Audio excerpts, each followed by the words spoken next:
Good morning, everyone. I will call the Senate Finance Committee to order. Would the Secretary please call the roll? Senator Cannizzaro?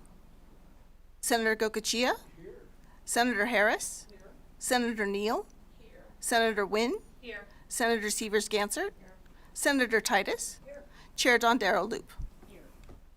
Thank you very much, and would you please mark Senator Cannizzaro present as she arrives. Before we begin today's hearing, I'd like to go over a couple housekeeping pieces. And first of all, please turn off your electronic devices so that we're not all ringing and singing while we're going along. The second thing is I just want to make a note about public comment. If you're on the line waiting for that, the number is, we had a change in numbers, so I want to make sure you have the right one, 895-3296-0431, and then you will push pound. I know on the agenda it says star, but that is because we wanted to note that that was a different number. So please make a note that you press pound at the end of that number. We have one bill on the agenda and four bills up for, one bill for work session, and four bills up for a hearing. So we're going to start with Senate Bill 244 today. We're going to go a little out of order, if you don't mind. We have Senator Pezzina here to present with us. And so welcome, Senator Pezzina, and please go ahead, come to the table and tell us about Senate Bill 244, and we look forward to hearing more. And start when you're ready. Good morning, Chair Dondero Loop, and good morning to the committee. For the record, my name is Julie Pezzina, and I represent Senate District 12 in Clark County. I'm here today to present Senate Bill 244, which provides funding to support the creation and maintenance of school garden education programs in Nevada's public schools.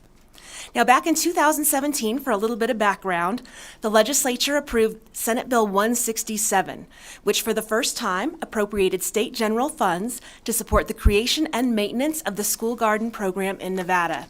Today, Senate Bill 244 provides funding for school garden programs to continue into the next biennium. Before presenting the details of SB 244, I'd like to briefly summarize the impact of garden-based learning on student health and academic performance.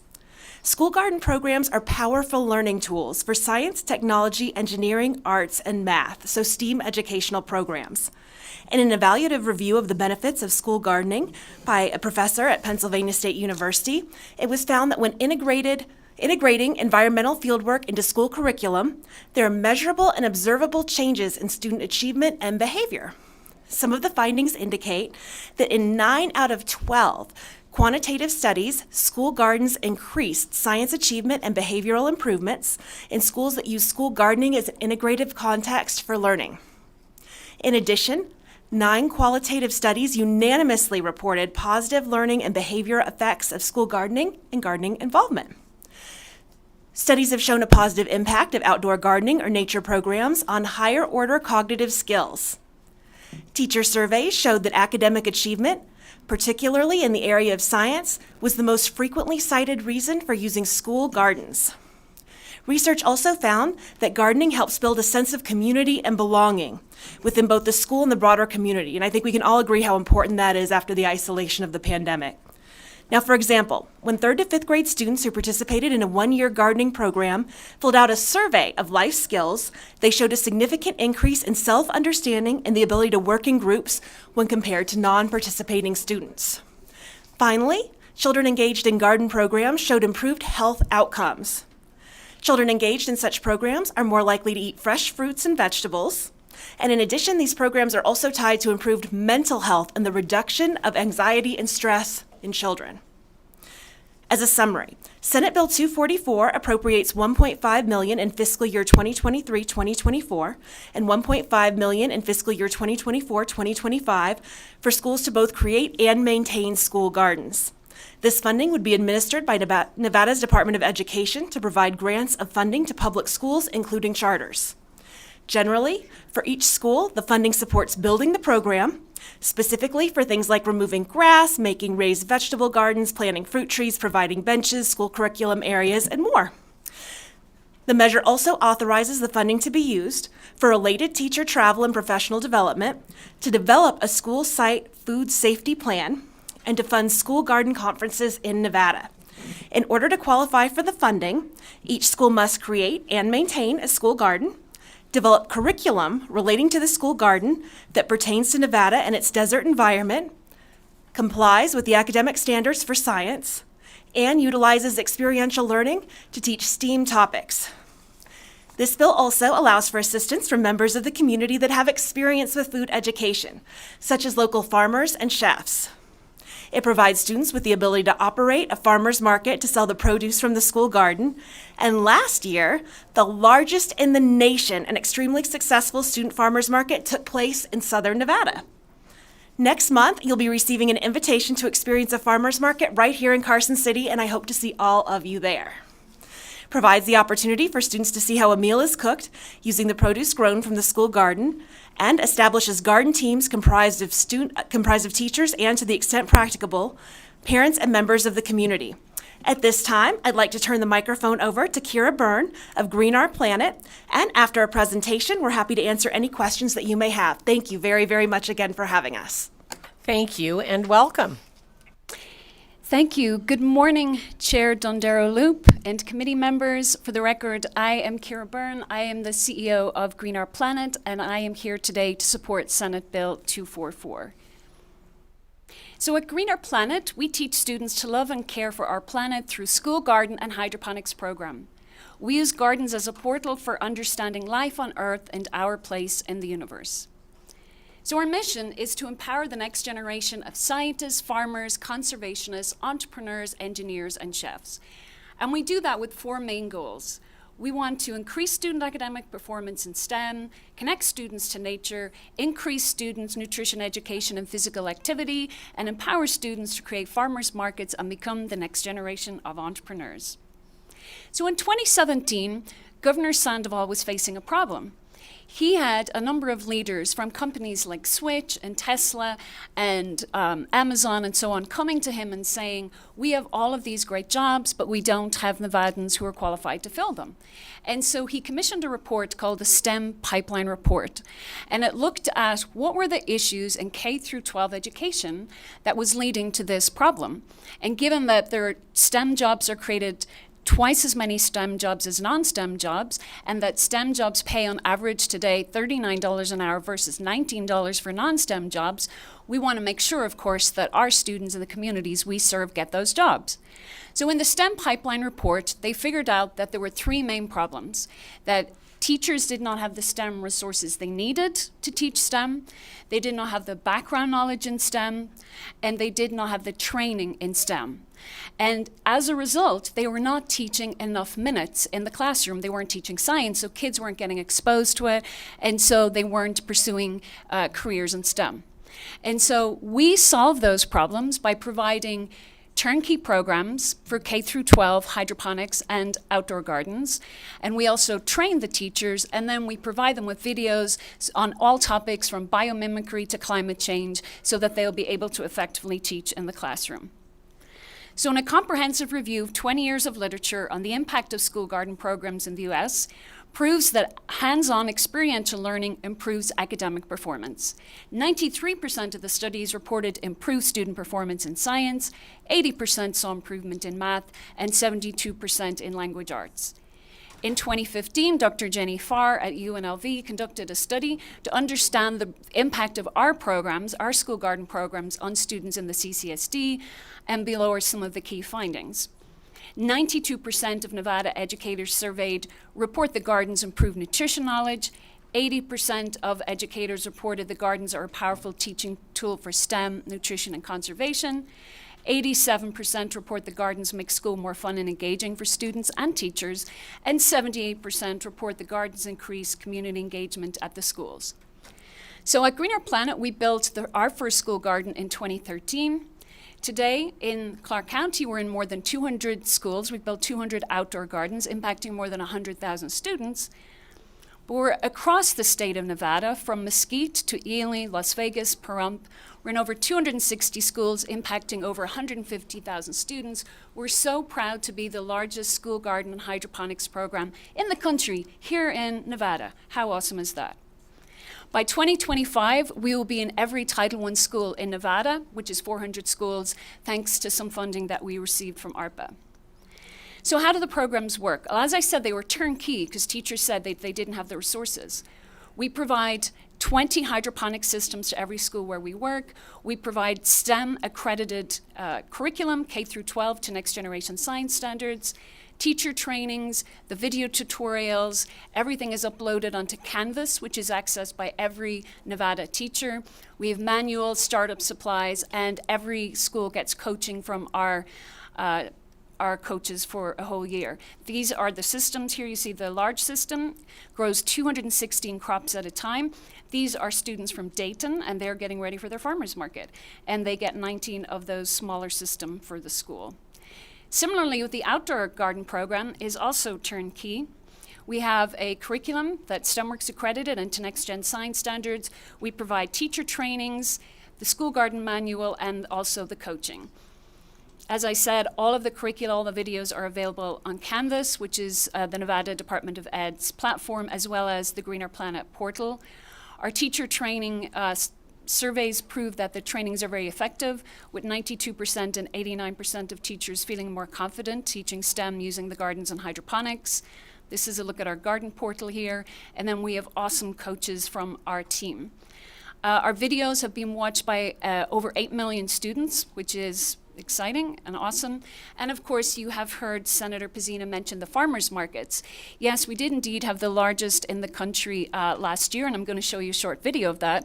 But essentially, we have financial literacy entrepreneurship curriculum for K through 12. Students write a business plan for their garden. They do profit and loss. They do marketing campaigns, and then they sell the food to their parents at their schools, but also they gather twice a year to do a giant student farmers market. And here is a little glimpse at that.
We grew all of this in our garden, and we did all of these.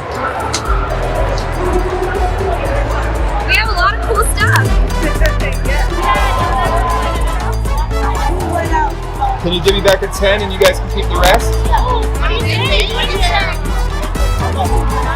I saw the fava beans. They look absolutely amazing. These kids are doing a great job and super excited to be able to come out and support them. Being in the food world, seeing kids interested in growing their own produce and enjoying what they eat really kind of is uplifting and inspiring to me as a chef.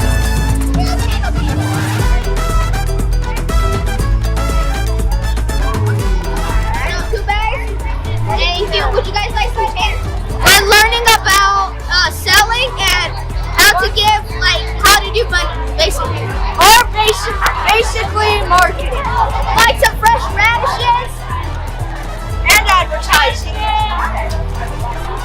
Like fresh radishes. You guys have grown? Yeah. They're freshly grown. We even got a tip for another one.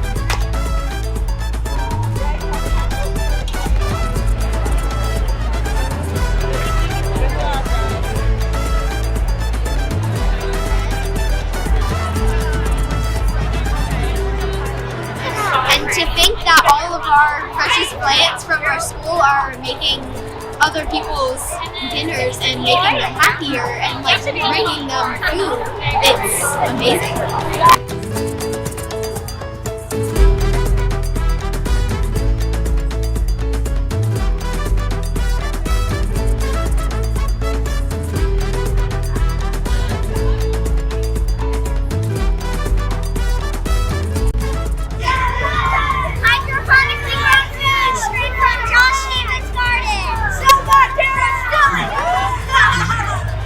What we sold at our booth was we sold hydroponic lettuce and we also sold plants from our garden.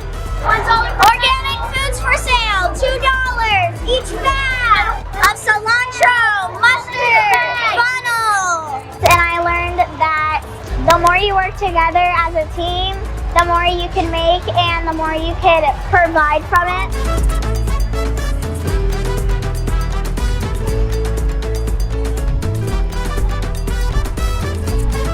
Yes, I did quite enjoy it. It's probably just the accomplishment you feel after growing these things for 6 months and then you finally selling them and people actually enjoying the product that you create.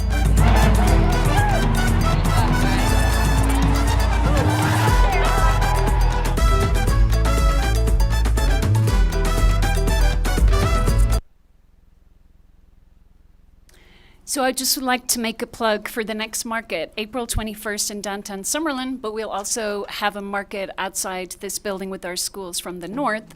And I also want to say, imagine the day when all the schools across Nevada will be having a farmer's market on Earth Day. We'll be the first state in the nation to do that. So it's so exciting. Thank you.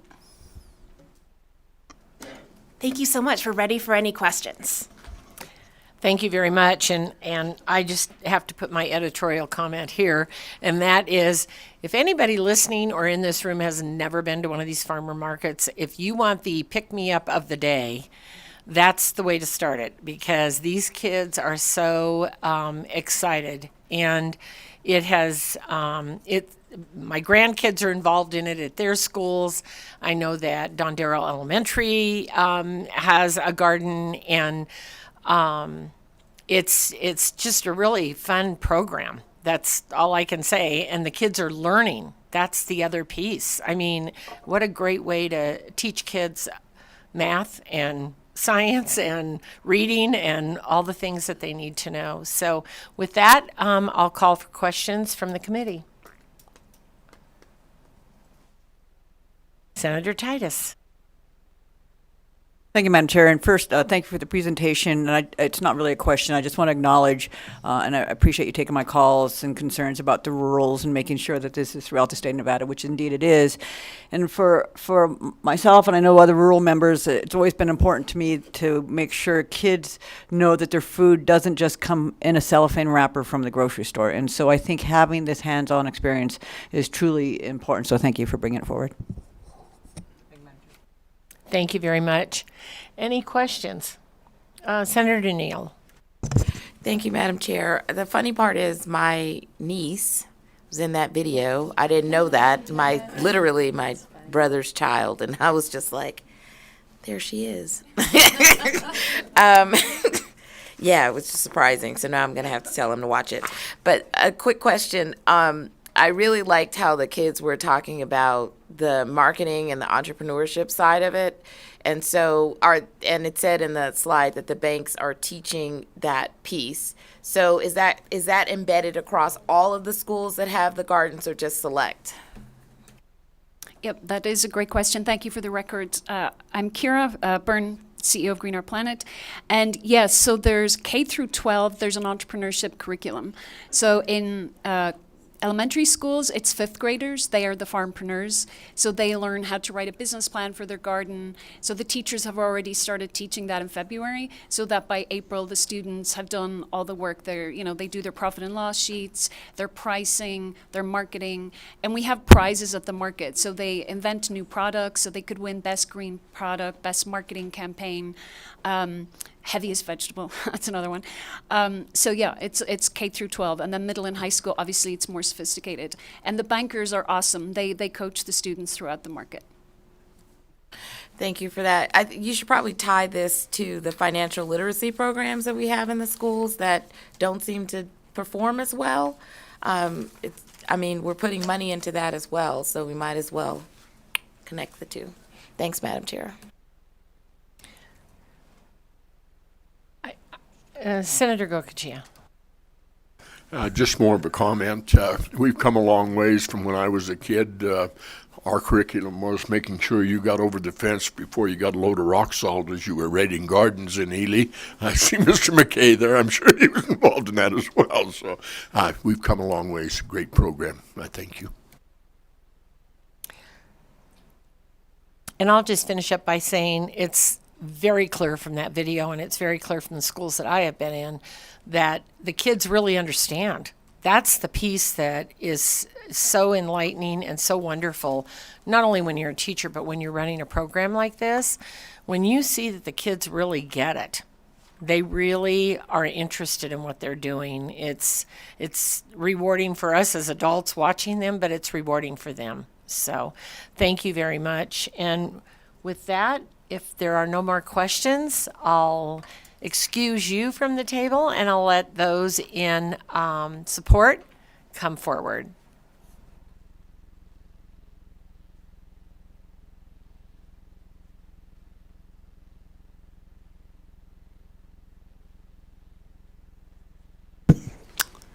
Good morning. Alexander Marks of the Nevada State Education Association, speaking in support of Senate Bill 244.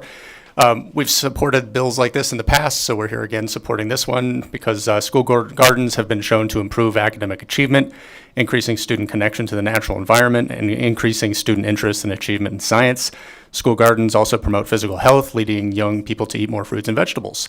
As we saw in the video, school communities with a school garden program tend to have a greater teacher satisfaction and connection to the community, and we urge your support. Thank you. Thank you.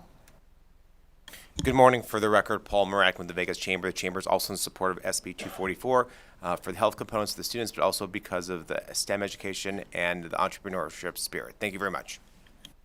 Thank you. Good morning. I'm Morgan Biaselli with Silver State Government Relations. I'm here to testify in support of SB 244 on behalf of Mariposa Academy, Honors Academy of Literature, and High Desert Montessori School, who are all independent charter schools in Washoe County. They recognize school gardens as an excellent form of STEM education that has the opportunity to connect the family to the students learning and creating intergenerational change. Thank you. Thank you very much. And seeing no one else here in the audience, I'll go to Las Vegas. Anyone in support? If not, I'll go to the phone lines. Anyone in support? If you would like to testify in support of SB 244, please press star 9 now to take your place in the queue.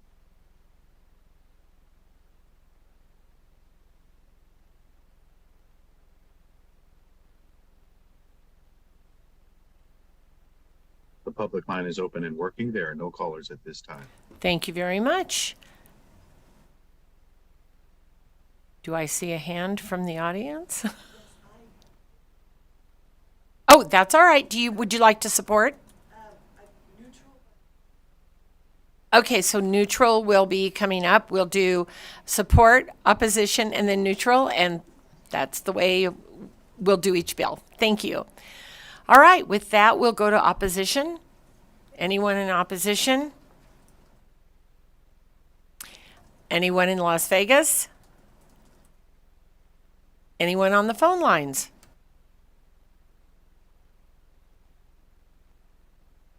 If you would like to testify in opposition to SB 244, please press star 9 now to take your place in the queue.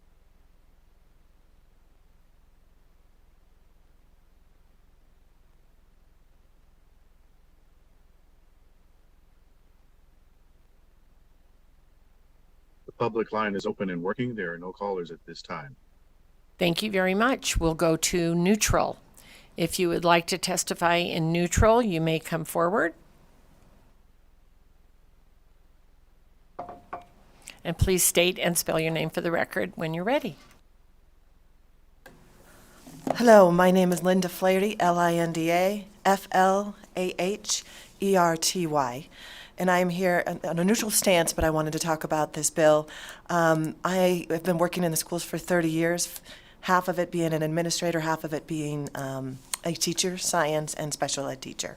Currently, I am working as of last year with Healthy Communities Coalition of Dayton and Story counties. And I just wanted to, some of the things that I wanted to talk about with this bill, as everyone can tell, this is the first time I'm doing this, so bear with me. USDA has put out a number of different grants. I think USDA is finally realizing that in the pipeline, there's not a lot of farmers, just like there's not a lot of teachers, and there's a teacher shortage, just like there's a farmer shortage, and that we do need to get all K through 12. I know this bill states that it's just, at least in line number 14, it states it's just kindergarten through grade 5. I strongly encourage, as far as it should be 7 through 12, talk about financial literacy instead of working in the high schools as just far as a isolated but interdisciplinary. Kids really do understand and kids really do get it when it's a project-based learning. So I wanted to talk about that. At Healthy Communities, we also are very, very focused on the rural and low income, and I have seen myself, my own experience, and then in the past year, regarding how students, when they actually get their hands in there, I mean, it was all in the video, as far as developing marketing, commercial advertising workspace. Right now, I do know of a high school culinary art teacher who would really like to do farm to table. So we are really excited about working in gardens and helping out in that endeavor. Thank you very much, and I encourage you to talk with the bill sponsor, and I'm sure they'd be happy to expand. Thank you very much for joining us, and thank you for working in education. Anyone else who would like to testify in neutral? Down to Las Vegas? On the phone line? If you would like to testify in neutral for SB 244, please press star 9 now to take your place in the queue.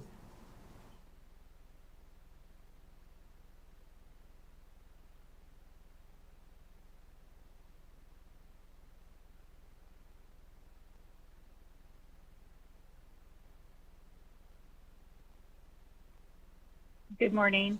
Wendy Madsen, Healthy Communities Coalition of Lyon and Story Counties.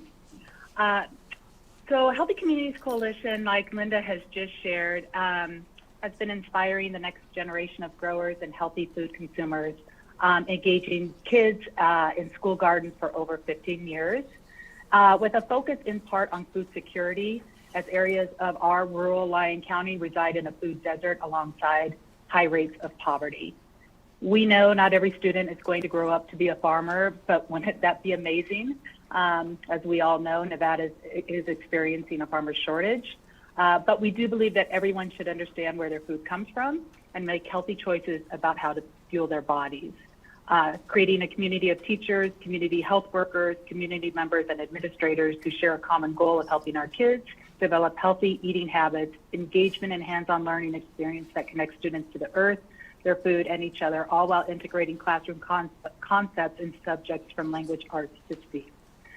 We understand the importance of STEAM and how the school gardens align beautifully with this effort, and we see the amazing work Green Our Planet is doing and has done. And with that, we know the importance of the other valuable factors the school gardens bring to our youth and their families. The obvious benefits of students who engage in school gardens are more likely to choose fruits and vegetables. They learn to grow their own and to respect the land. And what else do these school gardens provide? Currently utilizing school-based community health workers, our school gardens are providing added value through social emotional learning efforts as part of the MTSS process.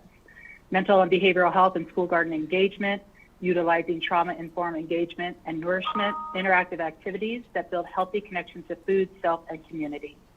We all know the power of getting our hands in the dirt, working the soil, and growing our own food. When we pair that with community health workers, counselors, and teachers trained in social emotional learning, our school gardens can provide so much more. HCC is neutral on this bill. We recognize the importance of STEAM and how the gardens are a great fit for this approach. We also understand that not all communities, schools, and school gardens are alike, and we would not want to see all school gardens required to fit in a one-size-fits-all approach for our students. And echoing Senator Titus, we have a lot of poverty and food insecurity in our communities, so these school gardens are a really beneficial piece to that food security work. Thank you very much.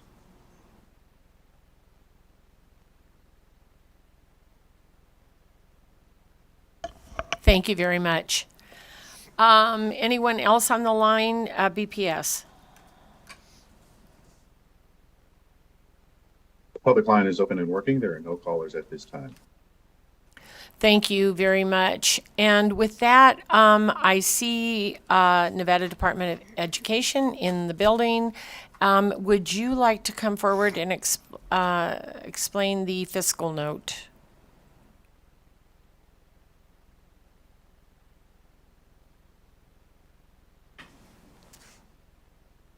Good morning, Deputy Superintendent Megan Peterson for the Department of Education. Looking at the proposal that was provided in SB 244, the department had previously supported this program when it was housed within the Department of Education.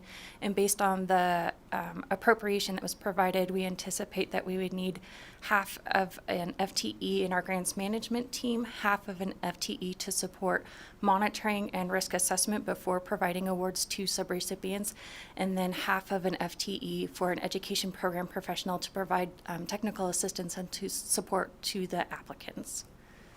And based on the language that was provided, because this program is only identified for the biennium, the department is looking at temporary staff rather than full-time permanent positions, anticipating that the program would end at the end of the biennium.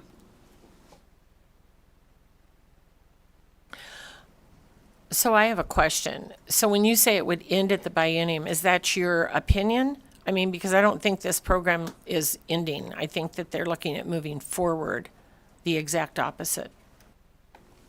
Megan Peterson, for the record, that was our initial interpretation based on the language in the bill indicating that at the end of the biennium, the funds would revert. With that being said, then, would your fiscal note be different if you were moving forward? Megan Peterson, for the record, yes, it would be. So with that being said, would there be a way for you to possibly give us an updated fiscal note? Because my anticipation is that this program is only going to build, just as we heard the callers on the line even requesting that we include middle school and high school. And I think that that's the anticipation for this program. I can't speak for the bill sponsor, but I'd be happy to have her come forward if we need for her to clarify that. Megan Peterson, for the record, yes, we could provide a revised fiscal note. We were writing it based on the information that we had available at the time. Okay, thank you very much. Would you please work with fiscal staff on that? We'd appreciate it. Yes. Thank you very much. Are there any questions from the committee? at this time? Okay, thank you very much, and thank you for being here this morning. All right, with that, we will close the bill hearing. Do you have any closing remarks, Senator?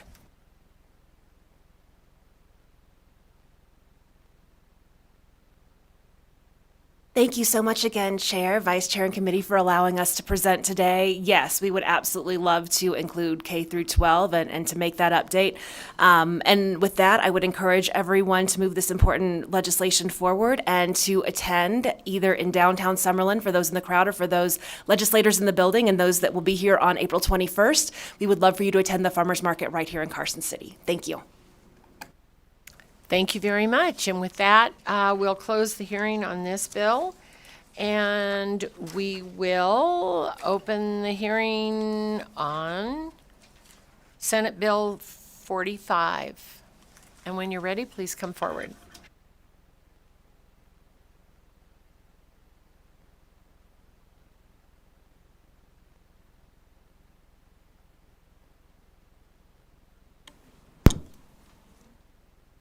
Good morning, Chair, Vice Chair, members of the committee.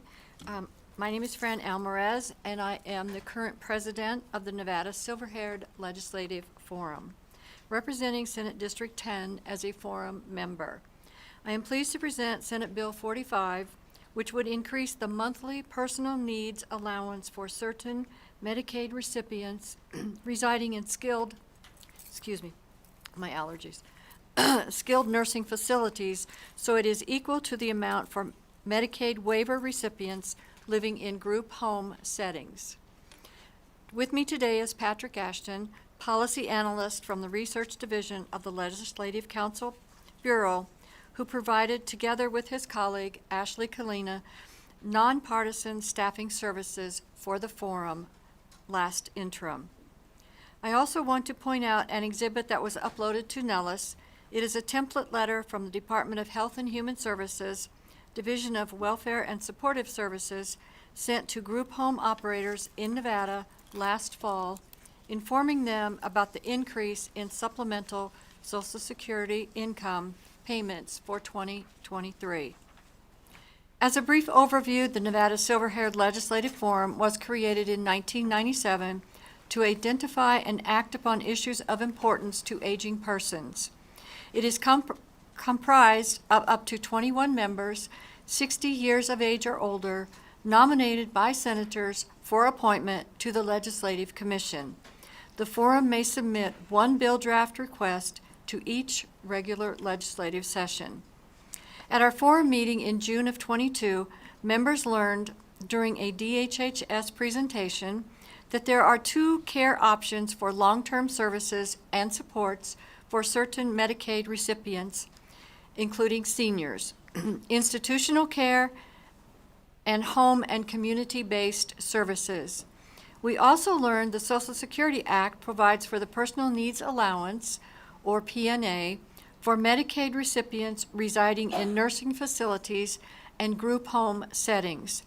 That is, if a Medicaid recipient is living in either of these settings, the Social Security Act requires an allowance to be deducted from their monthly income to reserve some funds to cover costs of care not reimbursed by Medicaid. The rest of their monthly income goes to the nursing facility or group home for room and board.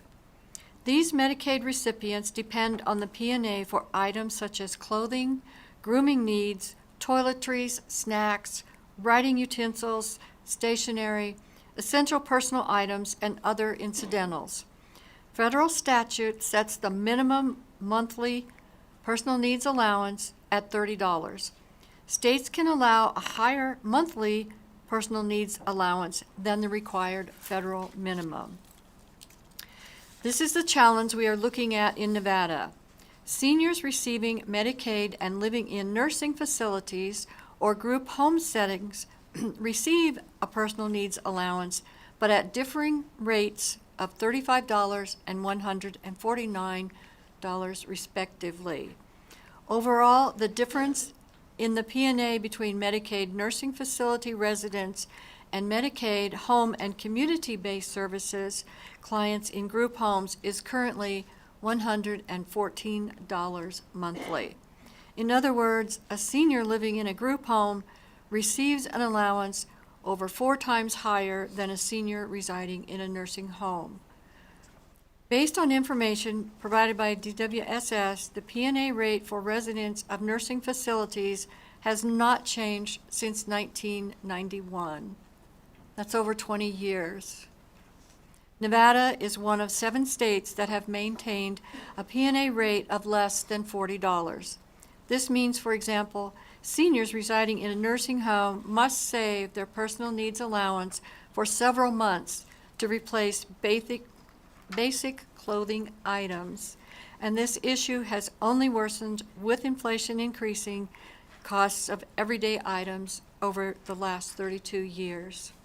In contrast, seniors living in group homes and receiving Medicaid home and community-based waiver services have their personal needs allowance annually increased based on the annual Social Security Administration cost of living, or COLA. Beginning in January of '23, these waiver recipients received a total SSI of $1,300 monthly, which is split as follows: a federal payment of $914 and a supplemental state payment of $391. Waiver recipients may keep an allowance of $149, and the remaining $1,156 go to the group home operator to cover room and board costs. The P&A is increased proportionate to the SSI COLA adjustment. For instance, the COLA for '23 increased the P&A for these group home residents by about 8.7%, from $137 to $149. So how would SB 45 fix the discrepancy, significantly different allowances based on what kind of long-term care a person resides in our state? The core policy of this bill is provided on page 2, subsection 1 of section 1, requires an inclusion in the state plan for Medicaid that the monthly personal needs allowance for Medicaid recipients residing in a skilled nursing facility must be no less than the personal needs allowance received by Medicaid waiver recipients living in a group home setting. Increasing the P&A from $35 to $149 for Medicare recipients residing in skilled nursing facilities would also impact the recipient's share of the nursing facility stay. If the P&A increases, the recipient's share decreases. This means that the cost covered by Nevada Medicaid would increase by $114 per recipient. I would also like to highlight the actual costs for state and county funds are less than $1 million each for the upcoming biennium. This is because the Federal Medical Assistance Program would cover the majority of the cost for this increase. This concludes my brief overview of SB 45. It is my sincere hope that this committee sees the importance of improving the facets of quality of life for seniors and other dependent in long-term care services and support. Supporting this bill is an acknowledgement of our responsibility to care for vulnerable senior citizens in Nevada. Thank your time and consideration for this measure. We are happy to answer questions. Thank you very much. Did you have some comments as well? For the record, Patrick Ashton, Research Division, LCB, no, not at this time. Okay, Chair thank you, Dondero Mr. Loop. Ashton. Thank you. I just wanted to make sure before I moved on. All right, any questions from the committee?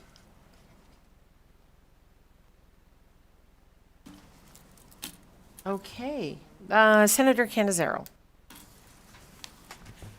I think I might have a question. I might not be able to phrase it appropriately, so bear with me. Because I was looking at the fiscal note, and the fiscal note from, and I know you might not be the right person, so if DHHS, if you have somebody from DHHS here, they have a fiscal note on the bill. Obviously, it relates to Medicaid expenses, and so in that fiscal note, it says that the increase in the allowance was from 35 to 149.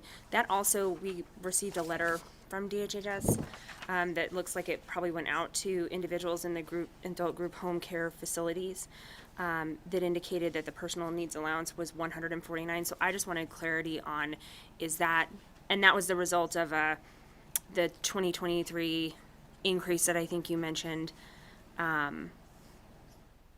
that federal SSI payment went up. And so is that still the case? Is that going away? Is there some, am I reading something incorrectly in the fiscal note? Thank you, Vice Chair. Mr. Ashton will answer that. For the record, Patrick Ashton, Research Division, LCB.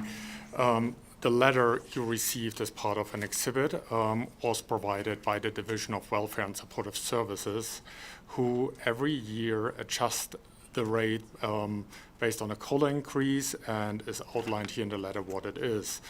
And that is separate from residents residing in skilled nursing facilities, and I think a representative from Medicaid could answer best how that would look like. Okay, I appreciate that, and I was wondering if I had that all straight, just in looking at the fiscal note. And then how much, I'm sorry, can you say one more time? I think you had said it was 114 would be the increase for personal needs from what it is right now.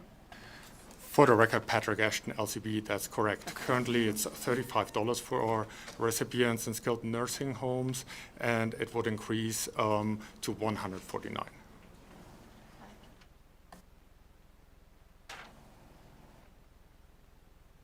Thank you, Madam Chair. Thank you very much, and I'll ask if there's somebody here from Medicaid that would like to address some of these questions. Thank you. Good morning, Kirsten Kulam, KIRSTENCOULOMBE. I am a chief with the Long-Term Services and Supports Unit with Nevada Medicaid, and Mr. Ashton's summary was excellent. That is the increase, and so our fiscal note is really just requesting funding to offset that increase that we would need with the increase to the personal needs allowance for individuals in nursing facilities. Okay, thank you very much, and I believe Senator Titus has a question. Thank you, Madam Chair. So just to be clear, when I was the long-term medical director, these funds that the patients would get would stay in their own account, and it doesn't revert to anything, doesn't go to the hospital. If they don't use it, it carries forward so they can build up funds, and if they wanted to get something special, they could. It stays in their own personal accounts, can't be swept by the hospital for any services, correct? Kirsten Kulam, for the record, that's correct. It goes into a patient trust fund that is managed by the facility. And I would note, though, that the income resources, the limit is $2,000. So there could be a potential if an individual didn't, with this increase from the $35 to the $149, that I think the estimate was about 13 months if there was no spend down. So that could potentially put them over resources, but for Medicaid if they didn't utilize this funding.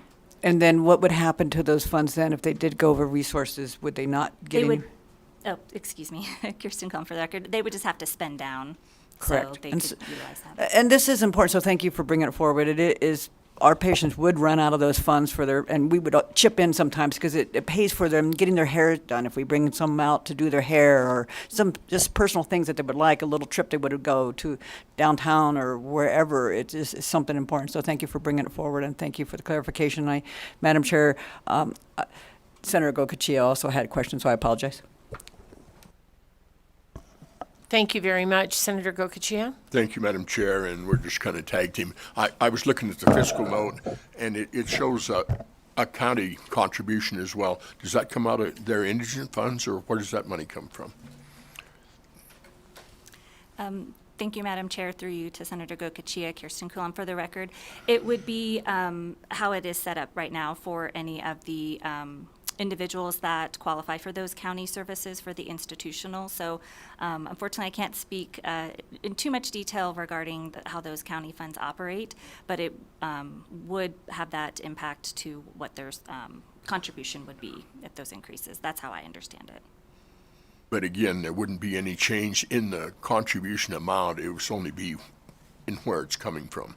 A portion from the state and a portion from the county. That's how I understand it, but probably best to confirm with the counties. Okay, well, I don't think the counties have an option, do they? They would have to meet that. I guess I'm looking at fiscal now as much as anything. And again, I'm just looking at the fiscal note. It shows 944 from the state general funds and 863 from the county funds. Again, I'm just curious what that mechanism is, how make sure you access it, I guess is. Stacy Weeks for the record, Nevada Medicaid. Yes, that's correct. There's an intergovernmental transfer that we have with the counties. We enter contracts with them about these services, and we're not concerned right now that they would not put up the extra share. Thank you, Madam Chair. Thank you very much. Additional questions from the committee? Okay, thank you very much. And with that, we will go to support for Senate Bill 45. Seeing no one here in Carson City, we'll go to Las Vegas. Anyone in support of Senate Bill 45? Seeing none, we'll go to the phones. BPS, when you're ready. If you would like to testify in support of SB 45, please press star 9 now to take your place in the queue.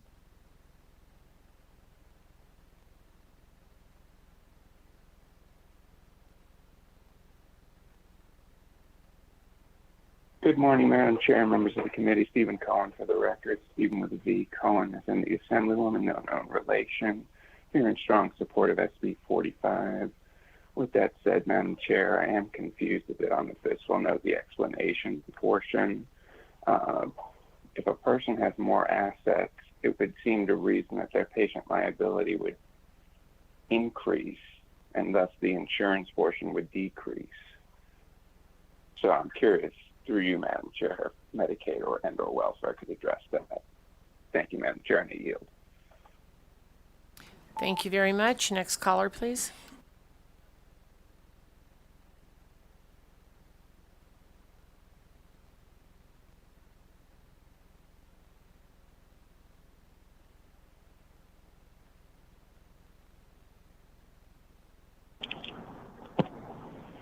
Morning, Madam Chair and the committee.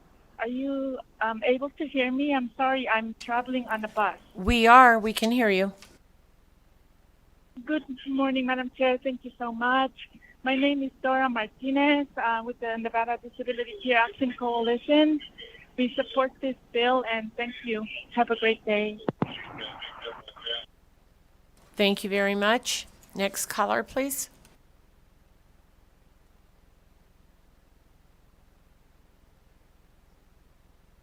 The line is open and working. There are no callers at this time. Thank you very much. And with that, we will go to opposition here in Carson City. Seeing none, we'll go to Las Vegas. Any opposition? We will go to the phone lines. BPS, when you're ready for opposition. If you would like to testify in opposition to SB 45, please press star 9 now to take your place in the queue.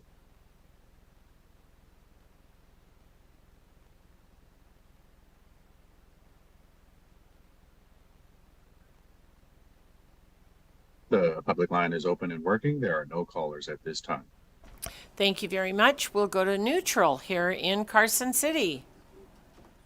We will go to neutral in Las Vegas. Seeing none, we'll go to neutral on the phone lines. BPS, is there anyone in the neutral? you would like to testify in neutral for SB 45, please press star 9 now to take your place in the queue.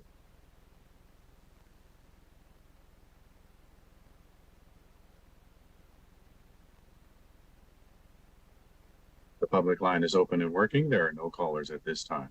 Thank you very much. And with that, do you have any closing comments?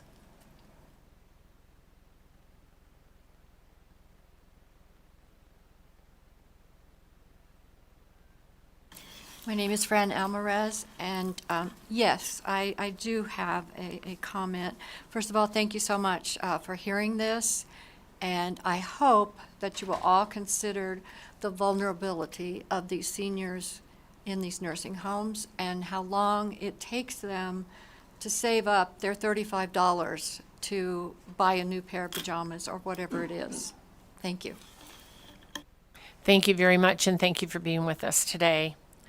All right, with that, I will close the hearing on Senate Bill 45, and we will open the hearing on Senate Bill 189, and we'll give our senator just a minute to get in place.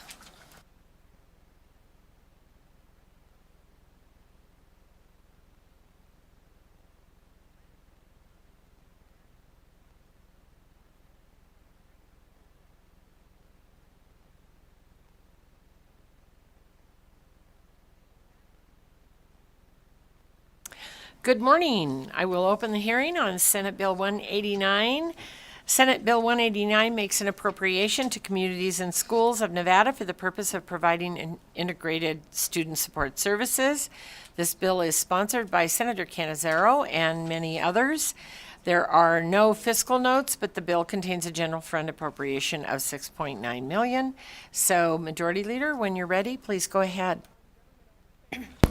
Thank you, Madam Chair and members of the committee. For the record, my name is Nicole Cannizzaro, and I represent Senate District 6 in the Las Vegas Valley.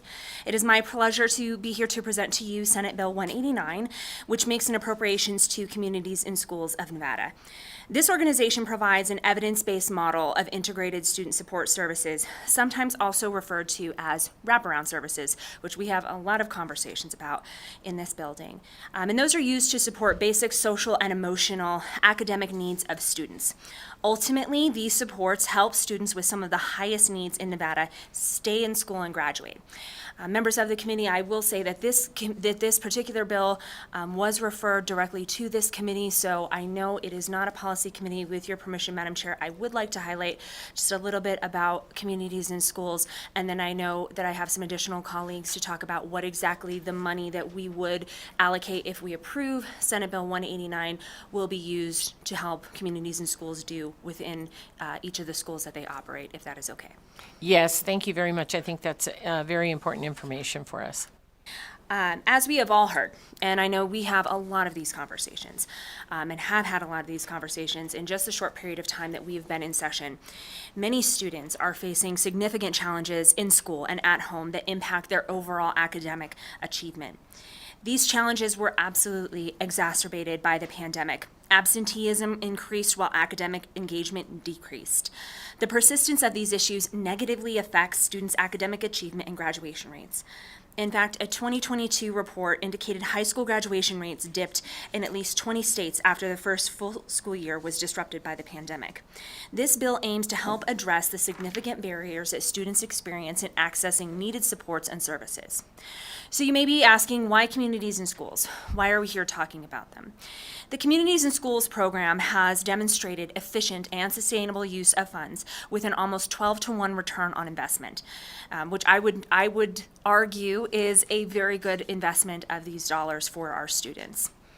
Additionally, the program's model of integrated student supports is the only evidence-based intervention for wraparound services currently approved by Nevada's Department of Education. The model also meets the federal Every Student Succeeds Act most rigorous tier for student-level outcomes, with independent evaluations confirming these conclusions. Finally, the supports offered by communities and schools help alleviate pressures placed on our educators and schools by efficiently and effectively meeting students' needs through support on campus. Communities and Schools currently operates in over 80 elementary, middle, and high schools across 4 districts: Clark, Elko, Humboldt, and Washoe, serving over 80,000 students. There is still a great need to expand services to more schools in more counties. And I would just know, I am a graduate of Chaparral High School down in Clark County, and had the opportunity to actually tour the Communities and Schools program within Chaparral High School, and was really impressed, I think, with what they are providing to students. When we talk about wraparound services, you know, it's not enough to put a kid in a classroom and say, we hope that you learn everything that we're telling you. We hope that you're going to go home and practice this. We hope that you're going to have enough supports for things like food and clothing and emotional support that you'll be able to sit in class and concentrate. Lots of kids have that, but there are so many kids that don't. And when you don't have those very basic needs met, the idea of sitting in a classroom and being able to actually pay attention to what is going on and to learn that and to be able to utilize that information is exceedingly hard. And what I think Communities and Schools is doing correctly, and why I was so appreciative of being able to work with them to help carry this bill, is that they really do provide a whole bunch of resources to kids. And some of these kids, you don't even know that they might need it, right? But they'll show up at the high school and say, hey, you know, can I get just like a backpack with some food for the weekend? And you might not even think that it's a student that's standing in front of you that needs that. But it is, because there are so many unmet needs of kids, and not because they're necessarily their parents don't care, not because the school doesn't care, not because our educators don't care, but because there are just a lot of unmet needs. And so to be able to say to a kid, you know, here's a place where you can come, we're going to have somebody who's going to check in with you and make sure, like, hey, are you doing okay? How's life? How's everything at home? How's school going? How are your friends? Those kinds of supports are so critical, and they make a huge difference. And I think when you talk about students who come from families of free and reduced lunch, of families where there isn't a lot of money to pay for a whole bunch of stuff growing up, sometimes the difference is really that they just had a little bit of support at home, even if their parents didn't know how to do the math homework and didn't know how to help them write an English paper. But because they had someone who was encouraging them and helping them, that can make all the difference in the world of a kid succeeding and beating the odds. And so for me, this is especially important. I think this is one of the best things that we can do to help our students to succeed. And we talk about graduation rates, we talk about, you know, successes in our schools. There are so many things that our educators have to be focused on in the classroom, that to allow some additional supports to meet those needs really is, again, going back to the return on investment, that's why this is so critical. And so at this point, Madam Chair, with your permission, I would like to turn the presentation over to Alex Bybee, who is the Chief Strategy Officer of Communities and Schools Nevada, to discuss the program and the funding request as identified in the bill. After Mr. Bybee is finished with his remarks, I think we have another presenter who might have a few more things to add, and then we would love to answer any questions that you might have about the program, about the allocation that is requested in this bill, and how that money may go on to support the work that Communities and Schools is doing. Thank you very much, Majority Leader, and welcome, Mr. Bybee. And please go ahead when you're ready. Good morning, Madam Chair, members of the Senate Committee on Finance. For the record, Alex Bybee, A-L-E-X-B-Y-B-E-E, and as the Majority Leader has indicated, I serve as the Chief Strategy Officer for Communities and Schools of Nevada. I want to thank the Majority Leader for sponsoring this legislation and for providing an excellent presentation. There are a lot of remarks that the Majority Leader covered in her setup of the bill that are included in the slide deck, so where those things are duplicated, I will advance the slides so as to save the committee time. We're grateful for the Majority Leader's support of this legislation, for seeing that this investment is a wise use of taxpayer funds because it helps to leverage public dollars to secure additional private funds to meet the needs of our kids. So currently, Communities and Schools in Nevada serves 92 Title I and high needs schools in the Clark, Elko, Humboldt, and Washoe County school districts. You'll see us use Title I and high needs interchangeably throughout the presentation. As you know, Title I is one designation to understand need in a school, and there is a distinction between schools that are Title I eligible versus schools that are Title I served, and so we use those terms interchangeably. Just to sort of ground in the current context that the Majority Leader alluded to, we'll add a couple of other elements, which is that Obviously, the inequities that existed before the closure of school buildings became even more apparent, and the role of education in the lives of our students beyond academic instruction became very clear when there was increased demand for social services across the nonprofit sector because of some of those functions that are typically performed in a school building. Huge increase in chronic absenteeism, reduced academic engagement and graduation rates. Although they rebounded in the state of Nevada last academic year, they did dip the year prior. And given the enormous shocks to the system, it wouldn't be unreasonable to anticipate that there may be other years in which we experience declines in that performance. Again, historic rates of vacancies amongst teaching and support professionals. When you have more adults in the building that are centralizing supports, that's one less thing that educators have to do. And those who have been teachers or those that know teachers know that if there isn't a program on campus, that teacher will find a way to get those students the supports they need, which adds additional time and pressure outside of academic instruction. And of course, we need more skilled workers that are graduating career, college, and community ready. And ensuring our students stay in school is a top priority for our organization, of course, for the state of Nevada. And finally, this one is perhaps most acute, which is the ongoing crisis of mental health and well-being among our youth. As we go throughout the presentation, we'll talk a lot about integrated student supports, our evidence base, our partners in our programs. And really, what's so vital about the work that we do is ensuring that there's a caring adult on campus that students can consistently rely upon to help build a sense of belonging on our school campuses, increases students' feelings of engagement with their academics. So the number of students that are on free and reduced lunch is sort of a moving target, particularly after the pandemic when a lot of schools were provisional and all students were receiving free and reduced lunch. But suffice it to say, an overwhelming majority of Nevada students are eligible for free and reduced lunch, and barriers to access for necessary supports and services continue to cause systemic issues. And communities of color and low-income families disproportionately experience the brunt of those two problems that I just mentioned. And the cause of this really is a broad lack of resource availability in both public education and health and human services. Communities and schools, although we do our work in a school building, we're the bridge between social and health and human services and our educational partners in helping make sure that the whole needs of the child are met. So really an investment in communities and schools is an investment not only in education, but really in the welfare of children and families more broadly in social and health and human services. Obviously, increased economic pressure for our families leaves them with less resources to provide for their children.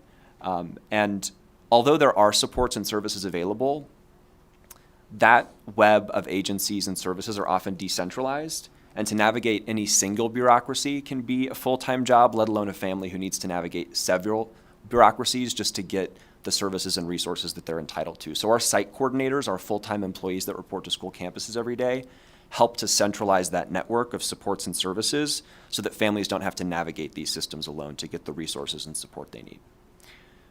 The solution is a one-on-one relationship with a caring adult who we call site coordinators, of which there are over 120 across the state of Nevada reporting to school buildings every day. And by centralizing this network of partner agencies, we're removing barriers to access and increasing equity so that families can receive those supports and services. We are a national organization, but Communities and Schools in Nevada is an independent 501c3 corporation, so we are our own legal entity registered in the state of Nevada. All of the money that we fundraise stays here. And in fact, one of the great benefits of our partnership with our national organization is they invest in the network as opposed to charge fees to be a part of the network, which is sort of a distinction of other federated models. We operate in 26 states in the District of Columbia, and there's 40 years of iteration and impact. So one of the benefits of being part of a national organization is sharing best practices in that national network and also ensuring that we go through a rigorous accreditation every 3 years so the legislature can be assured that the funds that are invested in communities and schools not only will have sufficient oversight conducted by this committee and other public entities, but also our national organization requires a pretty rigorous accreditation of communities and schools in Nevada every 3 years. We've been in Nevada for 20 years now, delivering consistent results. We're a shovel-ready program, meaning if the legislature sees the crisis of mental health and wraparound supports for our kids as an issue that prioritizes investment, we are prepared to expand and deepen our impact quickly over the biennium to ensure that we can help students recover from the effects of the pandemic quickly and effectively. You'll see here just a breakdown of the districts that we are in. We are in the Elko, Humboldt, Clark, and Washoe County school districts. This bill would enable an expansion into an additional rural district that is yet to be identified. We would, of course, do that in partnership with the state and in partnership with school district superintendents to see where the need is greatest. And in particular, this bill is essential because often in the rural parts of our state, there's not the same level of concentration of philanthropic dollars as there are in our urban cores in Washoe and Clark County. And so the legislature's support will be critical in helping us expand and reach more students in rural communities. A little bit of an overview on our approach. Every time we go onto a school campus, we conduct a rigorous needs assessment in collaboration with the school administration and partners to identify what the needs are of the community, but also what are the assets of the surrounding community that are not being leveraged or not being centralized in the school building. We then develop an individual school support plan. So although we have an evidence-based model, that model is responsive to the very specific and unique community context that we operate in across the schools in the state. Our school support plans in Elko look different than our school support plans in Clark, look different than our school support plans in Washoe. And oftentimes our site coordinators are serving on an MTSS or a multi-tiered systems of support team in the school and coordinating with school counselors, social workers, other folks that are dedicated to student well-being and success. We have a 3-tier model. Tier 1 supports are school-wide, meaning every student on the school campus has access to those supports and services. So when we say we serve over 90,000 students, that's our Tier 1 supports. Any student can come to the resource room and ask for whatever it is that they may need, whether it's access to a service or a support, or whether it's an actual tangible good or item that they need to succeed and thrive. Tier 2 supports are targeted services that are typically provided in a group setting. Tier 2 and 3 supports are all of our students that are case managed.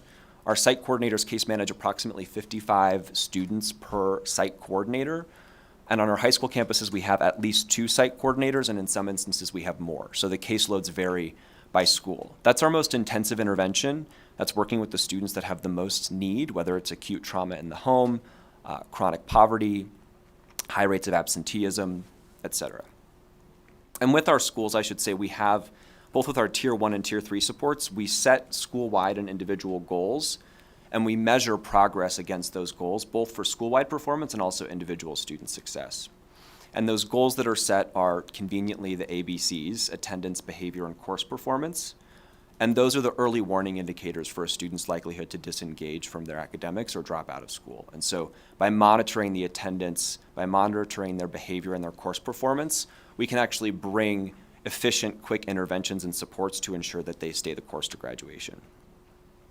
We have over 120 partners across the state, so certainly not enough room to put every logo on the slide deck, but I did just want to provide a cross-section of some of the partners that we work with in all 3 of our regional affiliates. And it's worth noting that our 3 regional affiliates each have their own executive directors who serve as the leaders of their work on the ground.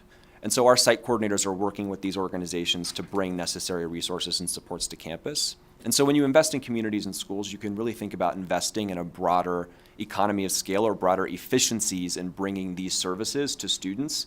It has a multiplying effect broadly on the social safety net. As the majority leader referenced, we are an evidence-based intervention. These are the 2 independent evaluations that were conducted on our organization several years ago, which we're happy to make available to the committee and are actually linked in the one sheet, the case for support document that all of you have. I won't belabor this slide. It's quite text heavy, but we have gone through the state improvement plan the State Board of Education adopted, other legislation that this body has passed in the past to identify how our work aligns with state priorities and state goals. We understand that we are an individual organization operating in a broader context, and we want to be good partners in identifying how we're leveraging our resources to help the state meet its objective of ensuring every student graduates career, college, and community ready. Brief overview on our data and our results. In the last academic year, 70% of the students that we case managed made progress to or met their attendance goals. 83% made progress towards or improved their behavior goals, and 79% improved course performance or met their course performance goals. 99% were promoted to the next grade level, and 94% of the high school seniors that we case manage graduated from high school, which is a substantially higher margin than the statewide average for that student subgroup, demonstrating that really simply when you meet students' needs and have high expectations, they will rise to the occasion and succeed. Our Academy program is an intensive intervention we offer to high school juniors and seniors that are extremely credit deficient and not on track to graduate. 97% of those students graduated from high school in the last academic year. Our work is aligned to state and federal policy. The United States Department of Education, in their reopening handbook and guidance to state education agencies and local districts, encouraged investment in communities and schools and integrated student supports as an efficient and effective use of public funds to help students recover from the effects of the closure of school buildings. The legislature in 2017 required, through AB 275, the establishment of a statewide framework for integrated student supports, which was developed by the Department of Education. And finally, in 2 interim reports of the Legislative Committee on Education, the committees unanimously voted that when funding is available, that investment in wraparound support should be considered by the legislature. In closing, with 400 plus Title I schools in the state, although we're in 92, we have a long way to go to ensure every child has access to these resources and supports. And so the support of this committee, the support of the legislature, and the appropriation in Senate Bill 189 would help us fund 78 site coordinator positions serving approximately 65,000 students and enable our expansion both within the districts that we serve but also into new districts across the state. With that, I conclude my presentation. We also have present at the table Kelly Pearsall, our Chief Financial Officer, for whom I am very grateful that she traveled to Carson City today for any technical questions about our organization's finances. There is an exhibit that was submitted to Nellis that sort of gives a breakdown of how this appropriation would be allocated across the biennium and across each of the regional affiliates. We're happy to answer any questions at this time, and we're grateful for the opportunity to present this bill. Thank you very much, and welcome to Carson City. I believe Senator Neal has a question. Thank you, Madam Chair. So I saw in the budget you guys got ESSER dollars. I'm wondering why are you eligible for more ESSER dollars? Have you asked for them? Because I know there's ESSER 3, NDE is sitting on $200 million. CCSD has, I think, some remaining in gear, and ESSER 2. Can you answer that? And then I have a follow-up.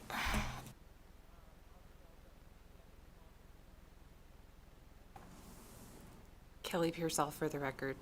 I'm new to this, so forgive me. So we did receive, we received ESSER 2. We received part of ESSER funds through CCSD. So part of the fees that they pay to us are from the ESSER funds. And we do have the, we received ESSER funds for the college and career readiness bill, so we are receiving that.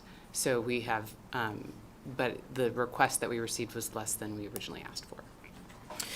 It was less than what did you ask for? How much did you ask? Wait a minute, let me clarify. Was it from NDE or CCSD? From NDE. How much did you ask for? So we asked for 1.5 million at that point. What, clarify the time period? What point? COVID? Yes. Okay, so you haven't, so have you asked for this 23? Are you eligible to put your hand back into the pot and ask for more money?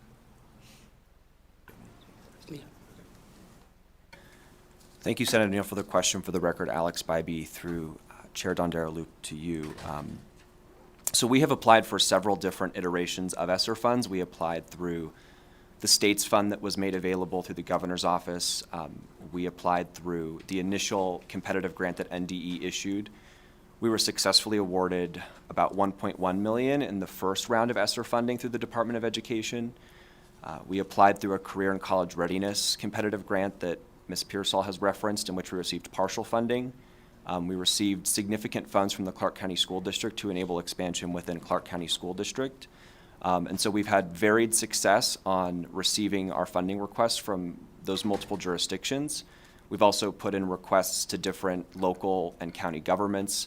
So we did sort of a full court press to ensure that we were taking full advantage of those dollars, to ensure that we were making efficient use of funds that were available. The intent with this legislation is to really bring the state to the table as a partner and help us with our sustainability beyond the ESSER funds so that we can expand support over the biennium and beyond. Madam Chair, follow-up? Please. So I get it. I understand. Bring the state to the table, but it's a one-shot. So the ESSER dollars would be the equivalent of a one-shot as well if you got it over the biennium over 2 years. So I guess I'm only asking that question because of how much money NDE has not spent.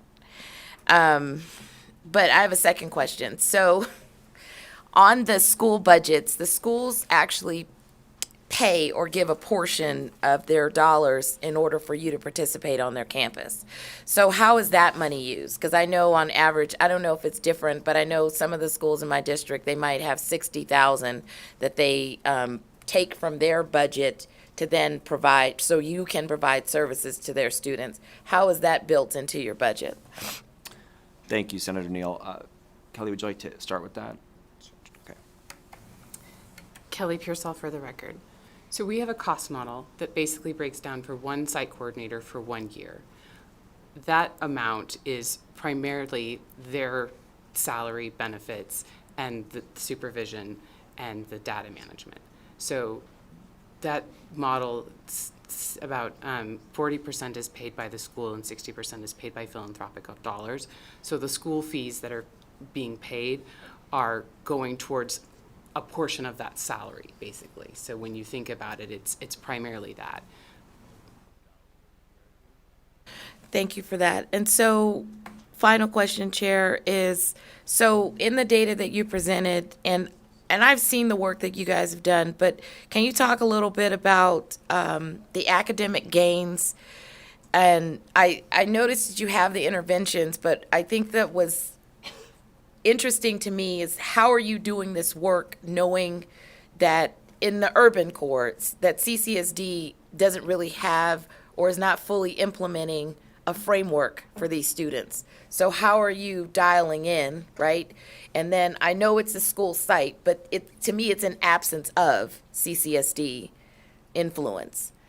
So can you talk to me about the academic gains that you're seeing in some of the Title I schools? Thank you, Senator Neal, for the question. For the record, Alex Bybee, through you, Madam Chair, to the Senator. In respect to the progress that we're reporting, and I'll go back to the slide that I believe you're referencing, on students that are making progress towards or meeting their coursework goals. It's quite varied depending on the individual student, what that goal may be. They may set a goal to increase their grade in a particular content area, from a D to a B, for example, or a student may want to do better on their standardized testing from the previous academic year. So there's multiple ways that we can measure students' progress along those goals. The particular interventions that we offer, of course, vary depending on the academic content area or the partners that we deploy to support that student. And sometimes it's not just necessarily an academic intervention that the student needs. If they're struggling with mental health and we arrange for mental health supports, oftentimes through their increased well-being and their engagement in their academics, they will improve along those grades. Certainly, we're partners to the district, and we know that the district can't do this work alone, and so we're grateful to bring the partners from the community to help students reach those goals.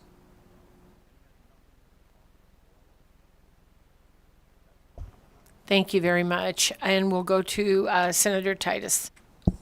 Thank you, Madam Chair, for the question, and thank you for being at the table. I just need some clarification. It seems to me that we have worked very hard to go to, from the Nevada plan to pupil-centered plan, and avoid tranches of monies. And we're being asked to give this tranche of money, $6.9 million, almost $7 million, to a separate entity, basically in my mind, an outside contractor to do stuff that the schools should be doing themselves, especially social services. So I'm wondering how this is different. And in my mind, if an individual school, we're giving the schools these funds, why are they not deciding whether they're going to contract with you for this, as opposed to giving a one shot, again, the silo of money or tranche of money to one entity? Thank you, Senator Titus, for the question. For the record, Alex Bybee with Communities and Schools, through you, Madam Chair, to the Senator. I appreciate the question. I think there's maybe three parts. One on the transition from the Nevada plan to the people-centered funding plan and how this particular appropriation relates to that transition. And then also philosophically, whether schools should be providing these services directly as opposed to partnering with a 501c3 entity to provide those services. So if I may, I'll address the question in those two parts. Regarding the transition from the Nevada plan to the pupil-centered funding plan, it's our understanding that school administrators, school leaders would have discretion to utilize the at-risk weight in particular to support their particular match for our program. With that being said, our efforts to scale and reach every Title I school in the state, we believe requires shared partnership across the individual school level, the district level, the state level, certainly the federal government through Title I funds and other sources. And so it's really about diversifying our revenue as much as possible and having a braided funding strategy so that if there's a particular shift in funding in any one of those streams for that year, we can go to our philanthropic partners to ask for that support. So it's really about the scale required when we're in 92, when we're looking to be in 400 schools.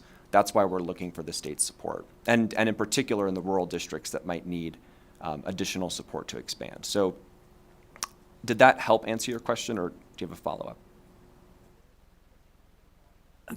Yes and no. Again, individual schools, if you a rural school or whatever, when they get their monies, could contract with you, recognizing they don't have those services if they so choose. Correct? Thank you, Senator, for the question. Alex Bybee, through the record, through you, Madam Chair, the Senator. Yes, that is correct. A district could choose to pay for the contracted rate at the district level. A district could choose to do a cost-sharing model whereby the district pays for a portion of the cost and the school allocates a portion of their budget towards the cost. So it would really be at the discretion of the school superintendent, of the school principal, on how they would want to arrange the particular way in which they're meeting their match. Communities and schools originally, when we entered the state, provided 100% of the cost of our program to schools and found that with the great success that the program had in keeping kids in school and helping them get across the finish line, that if we really wanted to grow into more schools and bring this network of support to our kids, that we would have to diversify and shift to a public-private model. And so that's really the core approach behind why we fund the work the way we do. And we also find that there's greater engagement with our school administration teams by having that level of investment. And so really, in sum, it's about ensuring we can diversify our funding to scale the program more effectively into more Title I schools. Just to follow up on that, Madam Chair. Yes, please. Okay, thank you. So can you explain to me the 12-to-1 return on ROI? Exactly what are you looking at on that 12-to-1? Thank you for the question, Senator Titus. For the record, Alex Bybee, through you, Madam Chair, to the Senator. The particular return on investment was calculated through an independent study that our national organization conducted. There are a variety of factors that went into that particular number. That report is, if you go onto Nellis, where that particular statistic is referenced, there is a link to that report that provides the methodology by which it was calculated. I'm happy to provide a bit of a summary. Basically, it was calculated over the average lifetime earnings that an individual generates as a result of having a high school degree, and also the decreased reliance on particular social services that a student who may not complete their high school education may rely upon. As the research shows, students that drop out from school are likelier to need additional public assistance over their lifetime. So that's more of an aggregate longer-term return on investment. The more immediate measure that I think this committee may be interested in particular over the biennium is that every dollar that the state would invest, our organization would secure additional funding through competitive grants or philanthropy to double the impact of the state's investment. So there's kind of two returns on investment, the immediate dollar for dollar impact, and then the longer term 12-to-1 return on investment over the lifetime of a student that communities and schools supports. Thank you for that, because I was wondering if you were actually using some of these dollars to then apply for other grants and funds that actually could parlay that money up into truly, okay, you put in $1 and you could apply for a grant that might double that type of thing. So that's the clarification I needed. Thank you. Thank you, Madam Chair. Thank you very much. And Senator Wynn. I have a question, and this may be directed more towards NDE, so if they are anywhere in the building, happen to be listening, they could come back. It's my understanding in the education subcommittee that we recently learned that they hadn't spent, they were holding on, they had spent like 1.6 million of this $200 million in ESSER funds, and you had indicated that you had applied for, and you weren't even fully funded when you applied through NDE. Is that my correct understanding about this? Thank you for the question, Senator Wynn. For the record, Alex Bybee, through you, Madam Chair, to the Senator. The particular ESSER funds that we applied for that we were not fully funded for was the College and Career Readiness Grant. It was a competitive grant process, so it was really a matter of whether we scored in the rubric for our full funding and how much funding was requested and what was allocated for that particular grant. And so we were fully funded by the department in our initial ESSER 1 request under their Wraparound Services Competitive Grant. It was partial funding we received under the College and Career Readiness Grant.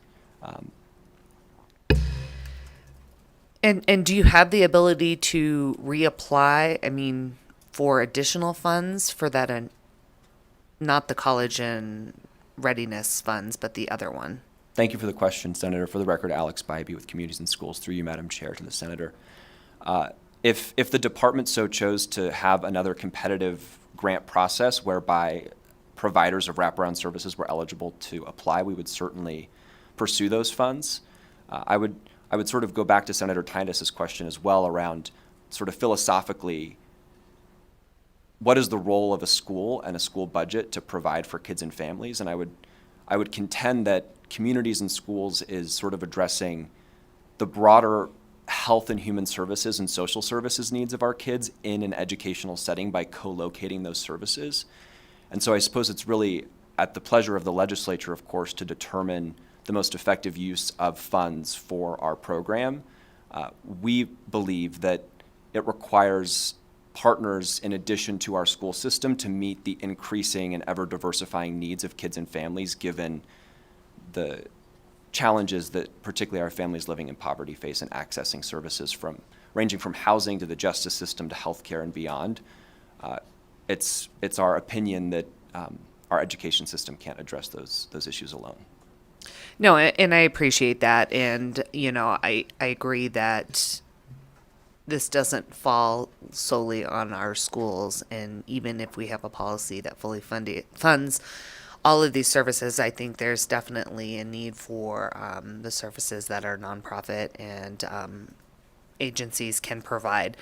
Obviously, you can see our frustration when we know that there's so much unused money out there that potentially could be used to fund or fully fund organizations like yourself. So thank you. Madam Chair, if I may, thank you. Our organization is grateful just to be at the table alongside the Majority Leader today presenting this, not just for the opportunity to receive state funds to expand this evidence-based program, but all of your questions genuinely help us think more critically about our organization and our role in the broader ecosystem.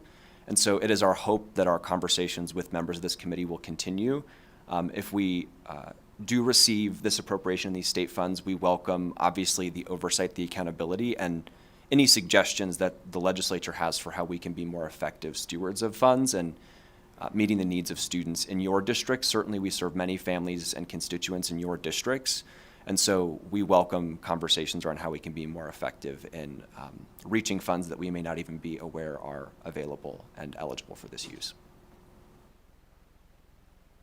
Thank you very much. And before I go to the next question, I know this isn't a policy committee, but I would just say, from someone who has taught in a school where communities in school has been, I would just say that many of our students in those schools need more assistance than a teacher in a classroom can provide during the day.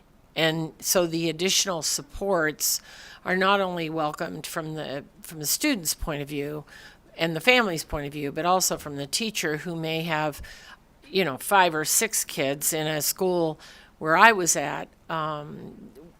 We were, I believe, 85 or 90% FRL at the time. So you can imagine in each and every classroom, there wasn't just one student that needed help. So with that, I believe Senator Neal has another question. Thank you, Madam Chair, for the follow-up. How do you use your dollars for parents? So there has always been a gap and an issue between how the interventions are done and how the parents in the household can help to carry over that intervention, right? Or help that intervention to succeed.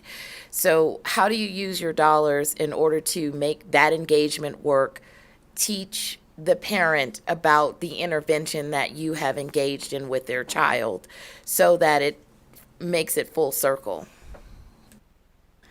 Thank you, Senator Neal, for the question. For the record, Alex Bybee with Communities and Schools, through you, Madam Chair, to the Senator. On the matter of family engagement and sort of the two-generation approach, we definitely understand the value of ensuring that when a student leaves the school building, parents have the additional supports and understanding to support those kids and whatever skills they're building. It really depends on the school and the affiliate that we're in, which partners we work with to engage on those family supports and family engagement efforts. Oftentimes what may happen is, a student may come to a site coordinator and they may need immigration assistance, and we may refer them to the Legal Aid Center of Southern Nevada, and that's helping not just the student, of course, but the whole family. Or they may need rental assistance, they may need utility assistance. And so oftentimes the child is the one expressing the need to the site coordinator, but the support that we're rendering or that our partners are rendering is helping the entire household. So there is that sort of secondary benefit to the whole household. In terms of particular family engagement that we do to help educate parents on available resources, that really is contingent on the individual school and what's been identified in the needs assessment and what partners exist at the affiliate to do that family engagement work. We'd be more than happy if you would like us to provide follow-ups of examples of how we do family engagement and what that might look like at a school campus to provide that to you, Senator. Yeah, thank you for that. Thank you, Madam Chair. Thank you very much, and I'm going to call on Senator Canizaro from her seat to add additional information there.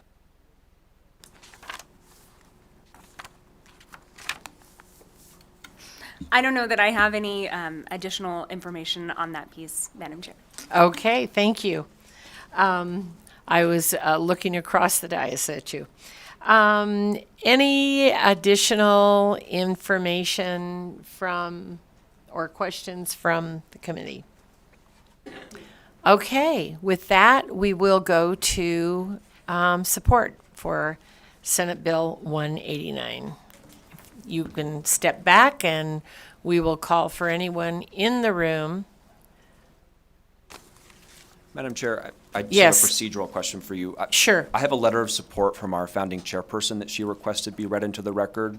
Would it be appropriate for me to do that now, or should I wait for others and do that at the end of support testimony? We actually have that, Okay. and if you would like to read that into the record, why don't we let the others come up, and then I will have you come back up. How's that? Thank you very much.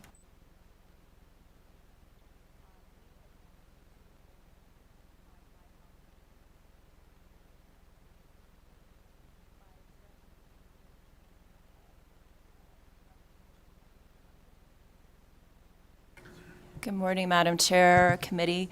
For the record, Nicole Willis-Grimes. I'm actually shifting gears. I am no longer a lobbyist, so it's a bit odd coming in at this role. I'm actually the Executive Director of the Western Nevada affiliate for Communities and Schools. We are in 13 schools throughout Washoe County, both in the quasi-urban core with the Reno-Sparks area, but also Sun Valley. And we also have a school, Natchez Elementary School, which is farther, it's closer to Fernley than it is actually to Reno. And so a lot of our students go into the Fernley School District, but also Pyramid Lake High School. So and I see unfortunately Senator Neal had to leave momentarily, but I did want to follow up on a question that she had asked about family engagement.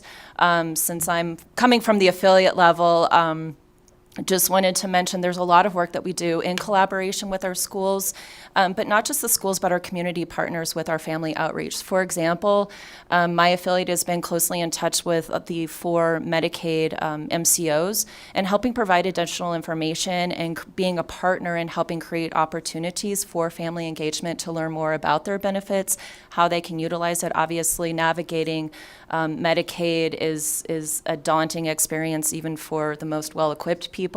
And so being a trusted partner in the relationships that we develop, not just with our students, but with the families, and saying, hey, come to this event, learn more about your health care, we can help facilitate that, also passing along information. Our site coordinators at our schools also work very closely with the school climate engagement type work that our FACE liaisons and other family engagement personnel on the school campuses do, whether it's cultural events after school, it's talking with parents about how to get to their students to different resources throughout the community. One of the benefits we also offer are bus passes. Transportation is a huge hindrance in accessing care and accessing resources. So we may have families who know about resources, but actually getting to those resources is a huge barrier.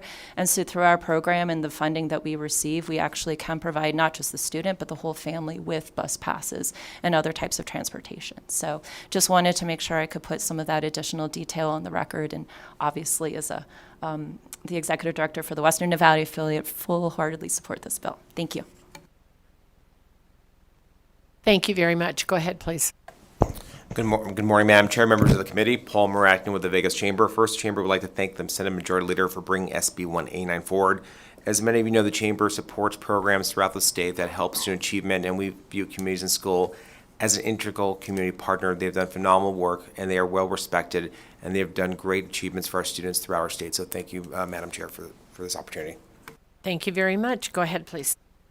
Thank you, Madam Chair, members of the committee. Connor Kane on behalf of the Nevada Bankers Association. We're also in support of this bill and would like to emphasize that we believe in the evidence-based model that Communities in Schools uses to support our students. We urge your support as well. Thank you. Thank you very much. Go ahead, please. Good morning, Madam Chair and members of the committee. For the record, my name is Mary Przinski, here representing Nevada Association of School Superintendents, and we are in support of this bill. The Communities in Schools program has been placed in 4 different districts, as you heard this morning, and I'm most familiar with the people in Elko who are very high on the program. Think it's helped a lot of kids, so we're very supportive of this program. Thank you. Thank you very much. Go ahead, please. Good morning. Patricia Haddad, Director of Government Relations for the Clark County School District. To provide our support, Communities in Schools have been a solid, excellent partner in providing students that attend our schools with the additional supports that they need. We again would like to offer our support today. Thank you. Thank you very much. Seeing no one else here in Carson City, I will, before I go to Las Vegas, I'm going to ask Mr. Bybee to come back up and read the letter of support, please, that he has with him. Thank you, Madam Chair and members of the committee, for this additional indulgence. For the record, Alex Bybee, Chief Strategy Officer for Communities and Schools of Nevada, reading a letter into the record provided by our founding chairperson, Ms. Elaine Wynn. Esteemed Chair Dondero Loop, Majority Leader Canizaro, members of the Senate Committee on Finance, I have had the good fortune to be involved with communities and schools at both the national and state level for over 20 years. During that time, I have seen the organization grow from one school in Clark County, which we are still in today, into 90 schools statewide, serving thousands of students. I write today to urge your support of Senate Bill 189, which makes an appropriation to communities and schools of Nevada for the purposes of providing integrated student supports to more district schools and students. The pandemic made clear to many what the research has shown is true for a long time: meeting the whole needs of the whole child is essential to their academic success. Our students struggle to perform academically when they can't see the whiteboard, when they come to class hungry, or when they lack the presence of a trusted adult in their lives. CIS has carefully woven together a network of community partners and funders who work to eliminate those barriers and more, bringing a broad array of services into the school building to increase access and equitable learning conditions. After nearly 2 decades of service to Nevada's school students and families, CIS has demonstrated that it can deliver consistent results. Over that time, thousands of our state's most disadvantaged students have benefited from the program with improved attendance, behavior, and academics across all grade levels, ultimately leading to more graduates prepared for the workforce. Those very results in Nevada and across the country were recently recognized with substantial gifts from leading philanthropists Mackenzie Scott and Connie and Steve Ballmer, the largesse of whose generosity is only eclipsed by the rigor with which those gifts were determined. Between their combined contributions, both declared the importance of scaling integrated student supports, this proven and common sense solution to more than 1,000 Title I schools across the country. Though their contributions were mighty and an important imprimatur for the efficacy of our model, they alone are not sufficient to scale and sustain this necessary work. This is why elected leaders like you are essential in stepping up to match those funds, recognizing that public-private partnerships are good for taxpayers and good for students. With a reach of 1 in 5 Title I schools in the state, there is still a great distance to go to ensure every student has the equitable conditions they require to learn. Should the legislature proceed with its support of CIS, policymakers will have made a wise choice to invest taxpayer funds into a proven program that will lead to tangible outcomes over the biennium. As the former president of the State Board of Education for 8 years, I know how precious and scarce our state's resources are and how significant and daunting our challenges seem. And as a businesswoman and philanthropist, that's why I see the value of public-private partnerships like CIS to deliver evidence-based and cost-effective solutions to our education system. With results like a 94% graduation rate for high school seniors, which outperforms the statewide average by a significant margin, and consistent improvement in school-wide attendance, behavior, and academics, the data speaks for itself. When it's all said and done, the policy justification is clear. More students are graduating school with the support of communities and schools, and yet the simplest truth rings most deeply for me. When kids feel seen and heard by a caring adult on their campus, their lives change for the better. I encourage your support of SB 189. I assure you that Nevada will be well served by this investment. Sincerely, Elaine Wynn. And thank you very much for that. With that, we will go down to Las Vegas, and please go ahead when you're ready. State your name for the record.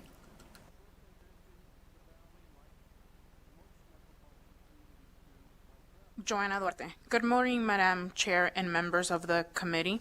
I am, for the record, Joanna Duarte, Joannaduarte. I am a program director for Communities and Schools of Southern Nevada. I speak to you today on behalf of Senate Bill 189, which appropriates communities and schools of Nevada to provide integrated student support services. Every day, I remind myself why I applied to Communities and Schools of Southern Nevada and why I guide site coordinators through their programming at their respective school sites. Suppose I didn't have a village such as educators and mentors who believed in and taught me, I wouldn't have started my career as a site coordinator for Communities and Schools at Desert Pines High School. I do this work not because it makes me feel better about myself, but because I want to be a part of the village that surrounds students with a community of support and empowers them to stay in school and pursue their dreams. Communities and Schools is so dear and near to my heart because I know our work is essential for these children, their families, their communities. So with this bill, I think about a student like Leo, who was able to graduate from Desert Pines High School with high honors. Leo's story is familiar among many other students born into challenging circumstances. His family decided to leave the United States and move to Colombia, but Leo was not satisfied with the education he was receiving, and he wanted more out of his life. So at 17 years old, he said goodbye to his family and returned to the United States alone. Leo was referred to CIS at the beginning of 2019-2020 school year for having low credits and being off track to graduate. He started this year with 7 out of 22 and a half credits he needed to graduate. But Leo was determined to do what was necessary to graduate. However, Leo faced his first obstacle upon enrollment, obtaining his vaccinations. Leo did not have insurance nor the money to afford the vaccinations needed for registration. The site coordinator at Desert Pines High School, who worked diligently to secure a location, providing Leo with free services. The site coordinator assisted Leo in applying for Medicaid and a local health district that accommodated his finances. Once vaccinated, Leo returned to school and continued his education. Leo, who may considered to be an unaccompanied minor, was referred to Title I Hope Services to maximize the resources available to him. Leo faced many challenges, including substantial financial stressors that meant a lack of access to basic needs and ongoing instability in his living situation. To generate income to live, Leo had to seek employment, but through this commitment through his commitment and perseverance, as well as the assistance of site coordinators helping with his resume and job search, he was able to secure a job at a restaurant that paid him a living wage. In most normal scenarios, a 17-year-old credit deficient young navigating man, the school system, and life on his own could have taken many wrong turns at this point. But Leo was committed and determined to achieve his goal. And with taking the initiative in connecting and communicating with communities and schools. Site coordinators like myself, Leo was instilled with the confidence he needed to venture into the next journey. Pursuing his higher education at the university, he is now a sophomore at the Texas University studying business administration. When I think about Leo's success, I think about communities and schools being part of his journey and how beneficial it would be to have site coordinators carrying adults in multiple schools and having 2 site coordinators in each school to help students align with their aspirations. I often recite this quote from Mala Yousafzai. Let us remember, one book, one pen, one child, and one teacher can change the world. Thank you. Thank you very much, and thank you for joining us today. Is there someone else at the table? Yes. Please go ahead when you're ready. Good morning, Madam Chair and member of the committee. For the record, my name is Eloisa Garcia, Eloisa Garcia. I'm a site coordinator for Tom Williams Elementary School. I've been with communities and schools for 11 years. I have case managed 100 students and work with school principals. I come before you today to offer support for Senate Bill 189. Be the adult you needed when you were a kid is a quote I live by. When I heard this quote, it changed my perspective on life and made me realize the opportunity I must serve others in need. I know firsthand how it feels not to have your basic needs met at home and try to function at school as if everything is okay. As a site coordinator, I help both the student and their family. I try to provide a community of support for them. I strongly believe that it takes a village to raise a child, helping families meet their basic needs by partnering with community partners in their community to meet the needs of the student with their basic needs such as food, housing, healthcare, clothing, and many more, which means less stress, which allows parents to provide the critical support that children need to grow into a healthy adult, their love, their time, and their attention. I will never forget the time I learned a student I served became homeless overnight. The student and their parents were in shock, overwhelmed, and in tears to see their world turn upside down. As soon as I heard this shocking news, I moved into action. I reached out to the landlord and tried to negotiate for the family to stay at their home, but had no luck. The landlord stated that they needed the family to leave the residence. I was shocked to hear this and reached out to legal aid for assistance. I was advised to complete a form and have a judge render a decision on their behalf. I helped the parents complete the form and meet the judge. To our surprise, the judge gave the family only 3 days to stay at their residence with the condition they moved out. The parent moved into action and were lucky enough to find a home with the student school zone, which meant the student would continue to attend their current school. In this transition to find a home, the family needed assistance with their down payment. As a site coordinator, I was able to request funds for down payment assistance as well as referring the family for additional support. I was fortunate and I was able to advocate for my student and his family, and that Communities in Schools was able to help them get into another place to live. Therefore,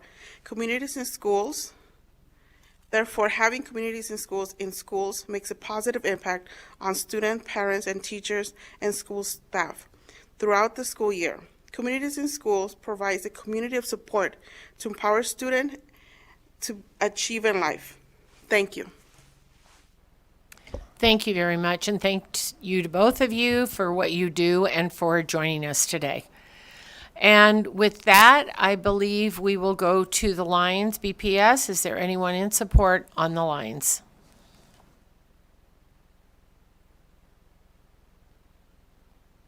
If you would like to testify in support of SB 189, please press star 9 now. Take your place in the queue.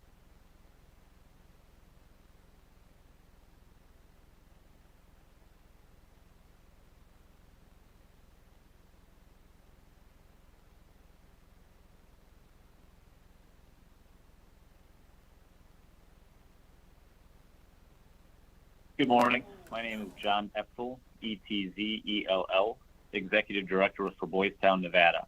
Thank you, Madam Chair Dondera Luke, for the opportunity to speak this morning.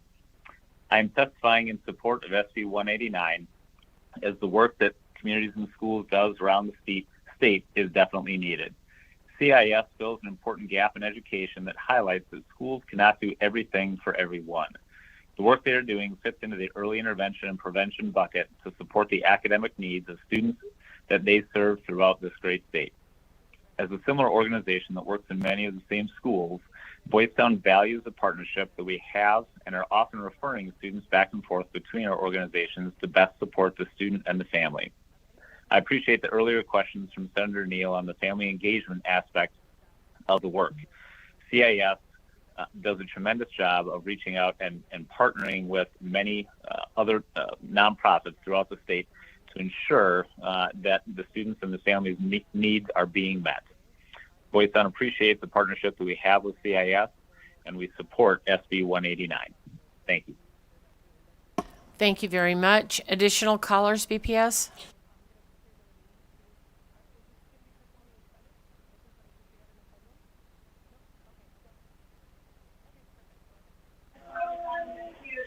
Good morning, Madam Chair, Vice Chair, and the hardworking committee. This is Dora Martinez, representing the Nevada Disability Peer Action Coalition. We are people with disability and parents who are disabled, and their children are non-disabled, are in 100% support of this SB 189, and we thank Nicole Canizaro, Senator Nicole Canizaro, for sponsoring this bill.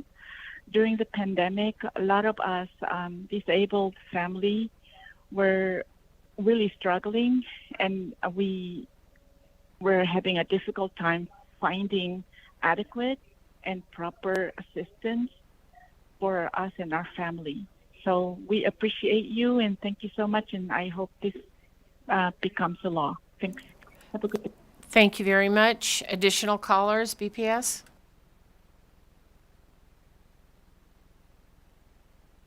There are no callers choosing to testify at this time. Thank you very much. We will go to opposition. Is there any opposition in Carson City? Seeing none, we'll go to Las Vegas. Any opposition? BPS on the phone? Opposition? If you would like to testify in opposition to SB 189, please press star 9 now to take your place in the queue.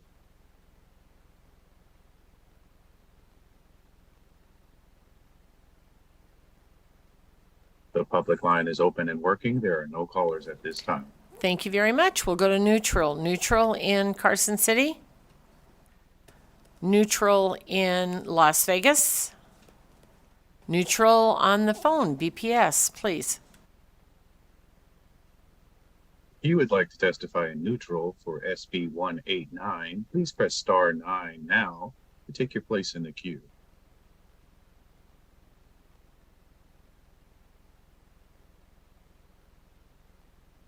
The public line is open and working. There are no callers at this time. Thank you very much. So with that,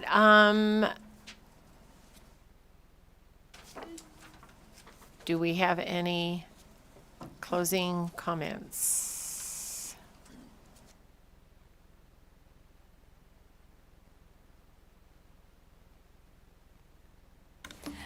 Thank you, Madam Chair. I just want to thank the committee for taking the time to hear this bill. Obviously, we think this is a very important program that provides some good supports for students and can really help with their graduation and success rates. I know that there are some concerns about ESSER dollars and other funding that could be utilized for programs like these, and we are going to look into some of that as well, because I do think that is a very good point that was brought up by Senator Neal. But just wanted to thank the committee and certainly hope for your consideration as we move through the budgeting process to support this program. Thank you very much, and thanks to both of you for being here today. And we have one more bill hearing, and thank you to those of you waiting for the work session. We are going to hear Senate Bill 285, and this is a bill I have sponsored, so I will wait for the Majority Leader to return to her chair, and I will trade her places.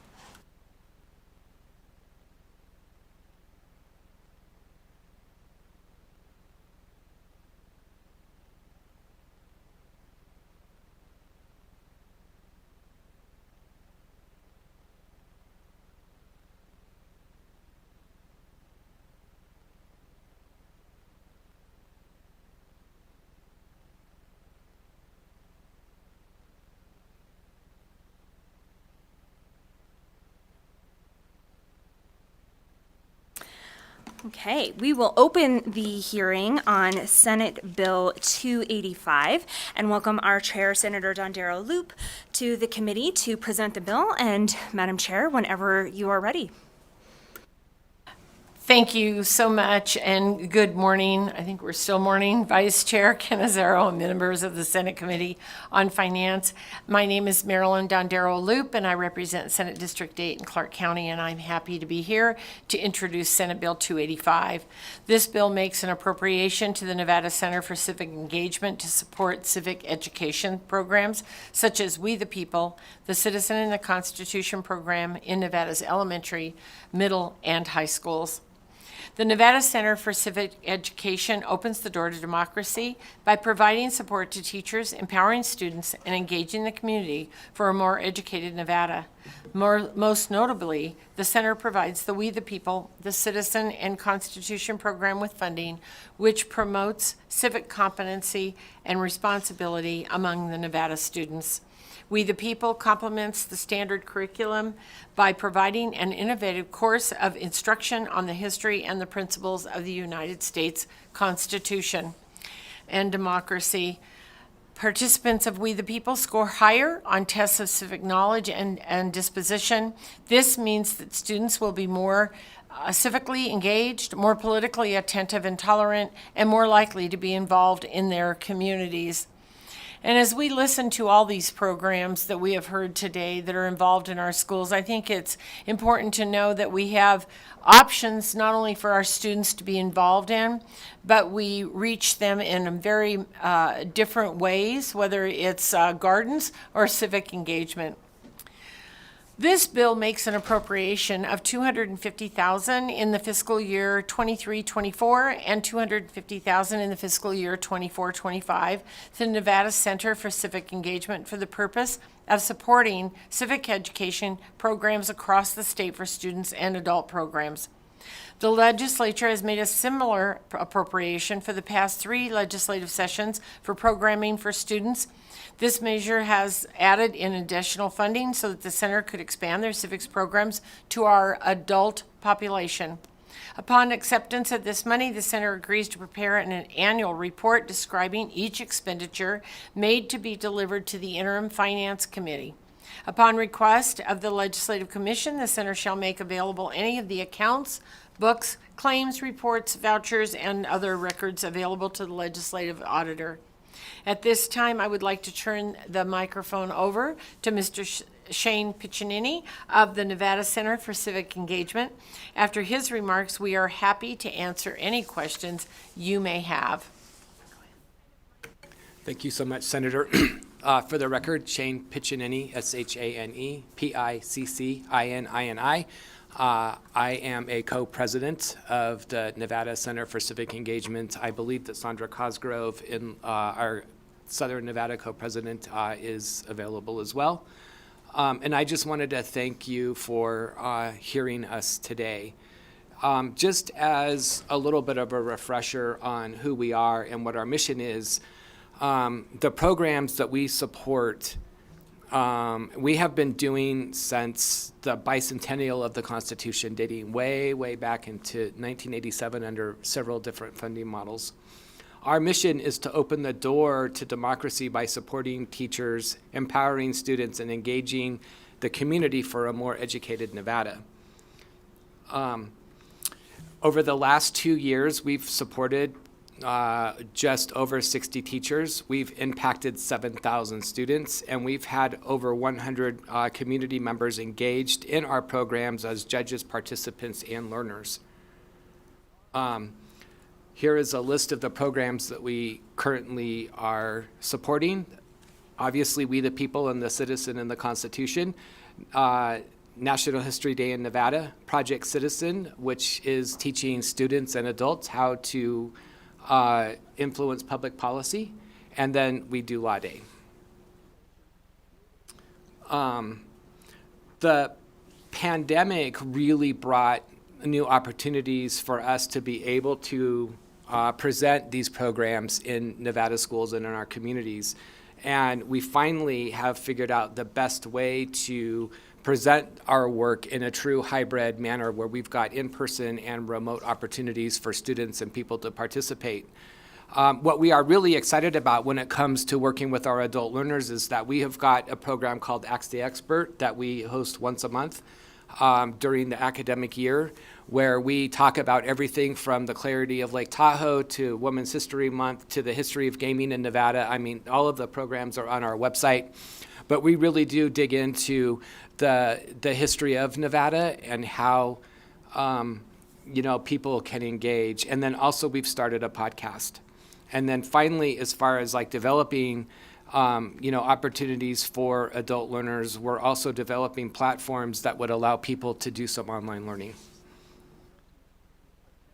So going forward, I realize this isn't a policy committee, but I just want you to sort of understand sort of like going forward what we're planning to do, which is to create 3 regional models in which we can collaborate, gee, that's a tough word, with 20 new teachers through the regions. And so we've broken those up into the Northeast, the Northwest, and then the South. And I would like to say that over going back to 1989 when I was first involved in this program in a leadership role, we have been involved in just about every single county, throughout the years that we've been here. And we are committed to maintaining a statewide presence. And as far as like how the money has been distributed, 28% of that is going to be in a community investment. Obviously, the biggest one is supporting the teachers that are in this program. And I would like to make it very clear that we've got a very small staff and that this is an education program and we are a people-centered, service-based organization. So touching the teachers and the schools and all of the support around the teachers and the schools is like our mission. We don't contract this out. We're not, buying curriculum from somebody else. A lot of this work we are developing in-house, and we are pushing out to the schools on our own. And then obviously the last part would be, 34% of this actually supports the students. So I'll try and keep this a little bit short, and we'll upload this to Nellis after we get past a weird copyright issue. But we are committed to, making sure that our professional development for teachers and our adult education programs moving forward provide the civic engagement and the support to the democracy that we've been committed to going back to the Reagan administration. So with that, I would be happy to answer any specific questions that you may have.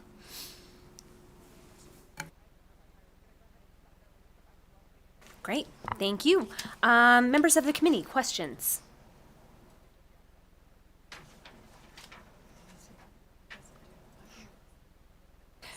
Senator Neal. I'm sorry. Majority Leader, I'm in another planet today. This dollar amount includes travel, right, for the kids? This dollar amount would potentially include travel, yes. Okay. Because I know that the We to the People have the school competitions where they go on site and then they basically debate each other, and then there's a final, I think, competition where they're then. Shane Pitchin, for the record, through you, Vice Chair, to Senator Neal, there is a culminating activity, a mock congressional hearing that is held at the national level that the students would travel to. This year, I believe we've got 3 schools that are going in April. Yeah, 'cause I was asking, thank you for that, because I remember that one of my high schools, Cheyenne High School, had asked me to support and give, financial support. And so I'm wondering if this is going to, help the students so that they're not dialing for dollars. That Shane Pitchin, for the record, through you, Vice Chair, to Senator Neal. That's a fair question. Historically, even when this program was completely federally funded, there was still dollars that the individual schools were required to match, right, or to put towards their travel. So that would still, even under this model, that would still be the case. But the center has, in the past, been committed to providing as much financial support as possible to send the schools. And as we know, these are expensive programs to run, and we're trying to manage these dollars as responsibly and efficiently as possible. But there will always be a component where the schools are going to have to put some of their own fundraising in there. And we are helping the schools raise money right now so that they are able to go to, DC for the national event. Thank you, Madam Chair. Any additional questions from members of the committee? Senator Sievers-Ganser. Thank you, Madam Vice Chair. I just want to thank you for your work. We've had a number of schools out of Reno make it to DC, and they've had just super impressive results. And so I know it has to do with the materials you provide and the partnerships you have with the teacher. And I'm just really grateful because I think it's extremely important. Thank you. Shane Pitchin, for the record, I just would like to add my own sincere thanks to everybody in this building who has supported the civic engagement work that we have done going back to 1988 when this program first started. This really is the best of what the public-private partnerships look like. And as the Nevada Center for Civic Engagement grows and, starts to diversify our funding streams in a sort of environment where it's really hard to get money for. What we do would not be possible without the support that you have given us over the last 40 years, and forever we are grateful. So thank you. Okay. It doesn't look like we have any additional questions from members of the committee. So thank you, Madam Chair. We are going to move into testimony on Senate Bill 285. And so if there's anyone here in Carson City who would like to give testimony in support of Senate Bill 285, please take a seat. And we'll go ahead and we'll start with you, Mr. McKay, and we'll go down the line, and then we'll check for any additional support and go down to Vegas and then the phone lines. Thank you, Madam Majority Leader, members of the committee. For the record, Andrew McKay, ANDREW, MACKAY. I'm actually here primarily as a board member and treasurer of the Nevada Center for Civic Engagement, but then also in my capacity as executive director of the Franchise Auto Dealers Association that we fully support it. Really appreciate Senator Don Daraloop for pushing this forward. Obviously, as the committee is aware of, due to Senator Woodhouse's foresight in 2019 in providing money in order for us to push this program forward. Senator Goycochea, you made a crack about White Pine County. As a rural Nevada at heart, it's great to see that we're able to push this thing into places such as McDermott. And then in closing, just for a little levity, as Senator Don Daraloop pointed out, the results of the student participants in this with respect to their civic knowledge and performance and everything from AP tests are the proof is in the pudding. You're looking at them. If an idiot like me can actually pass the AP government test, and that's because of we the people, anybody can succeed. So that being said, Madam Chair, I can tell I'm about ready to get the hook, but we really appreciate your time and Senator Don Daraloop for proposing this measure. Thank you, Mr. McKay. Please go ahead. Hi, Alexander Marks with the Nevada State Education Association. Obviously, civic education is important. We've supported this bill in previous sessions, and we are here supporting it in this session. Thank you. Thank you. Please. Good morning. My name is Alyssa Sechrist. I am a coach for the We the People program at Reed High School for Unit 6 and a current legislative intern with McDonald Corano. SB 285 allocates funding for the Nevada Civic Center for Civic Engagement, which houses the We the People program. This class for the students who choose to take it is a life-changing opportunity which provides them valuable experience in public speaking, teamwork, and persistence. Through my personal experience participating in this class as a senior, this program brought me out of my shell, taught me self-confidence and extensive research skills, which have continued to aid me in my current field. Additionally, I have been honored with the ability to continue working with this program as a coach since 2017.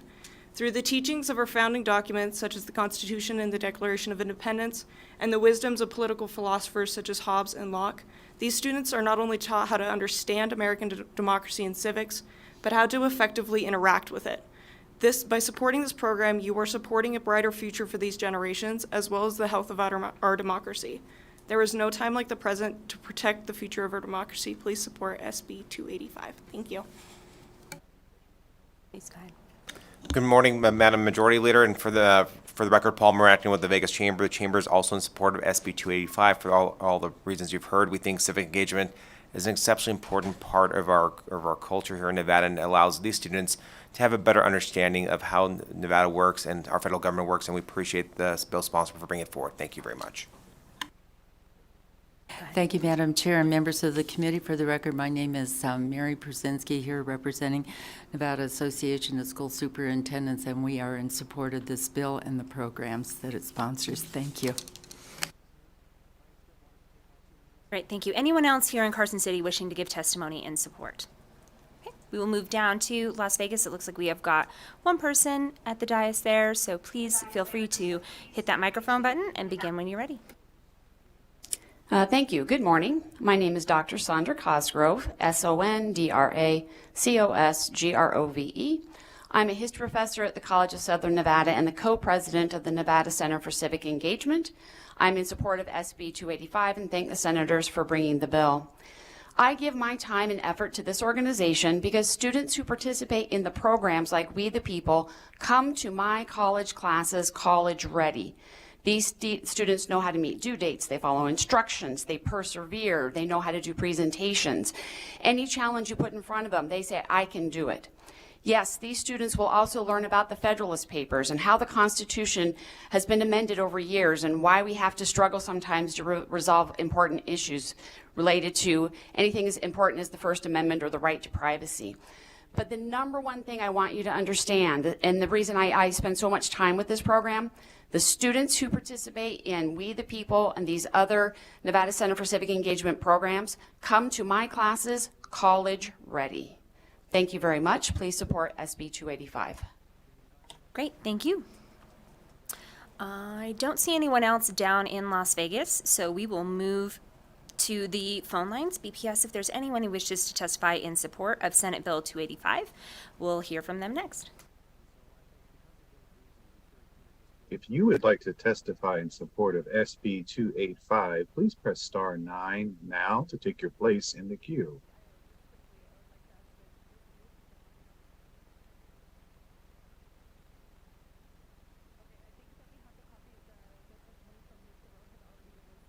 The public line is open and working. There are no callers at this time. Great, thank you. We will move then to opposition. If you are here to testify in Carson City in opposition to Senate Bill 285, not seeing anybody move. Anyone down in Las Vegas wishing to testify in opposition to Senate Bill 285? And I don't see anybody. BPS, if we could go to the phone lines, and if there is anybody wishing to give opposition testimony, we will move to you next on our phone lines. If you would like to testify in opposition to SB 285, please press star 9 now to take your place in the queue.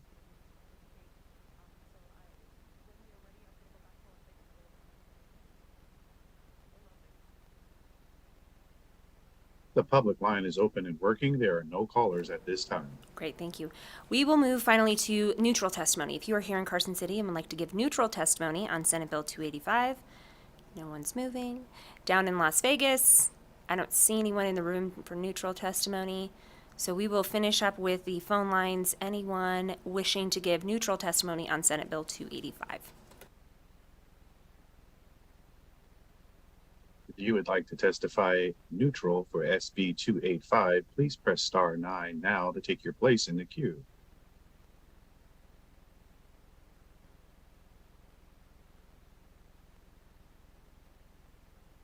The public line is open and working. There are no callers at this time.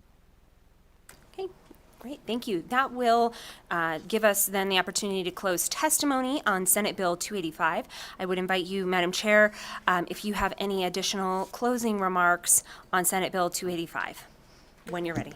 I would just like to thank the committee very much for hearing Senate Bill 285 and look forward to moving it forward for our students. Thank you. Great. Thank you. With that, we will close the hearing then on Senate Bill 285. We will allow our chair a moment or two to come up to the dais so that we can continue with the remainder of our meeting.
Okay, thank you for your patience as we have worked through the bills.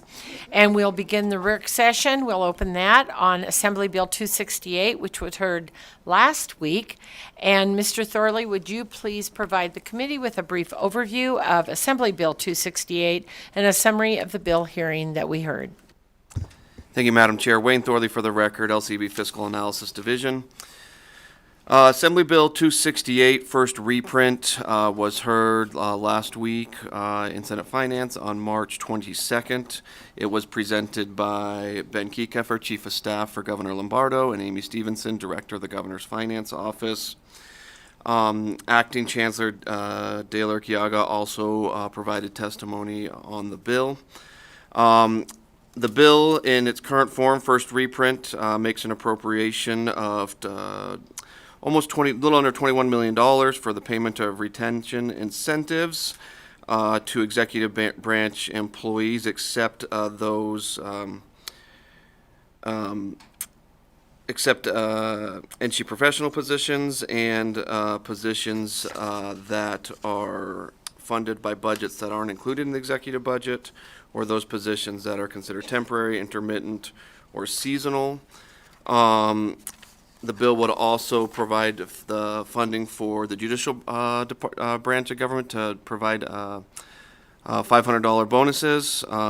Sections 2 and 3 do the same thing, provide appropriations in Section 2, $325,000 for the legislative branch for $500 bonuses, and Section 3, an $81,000 appropriation to the Public Employees Retirement System, again for $500 bonuses. Those bonuses would be, there'd be two of them in FY23 of $500 each. The first bonus would be employees that are employed on March 31st of this year would be eligible for the first bonus, and then employees who are employed on June 16th of this year would be eligible for the second bonus.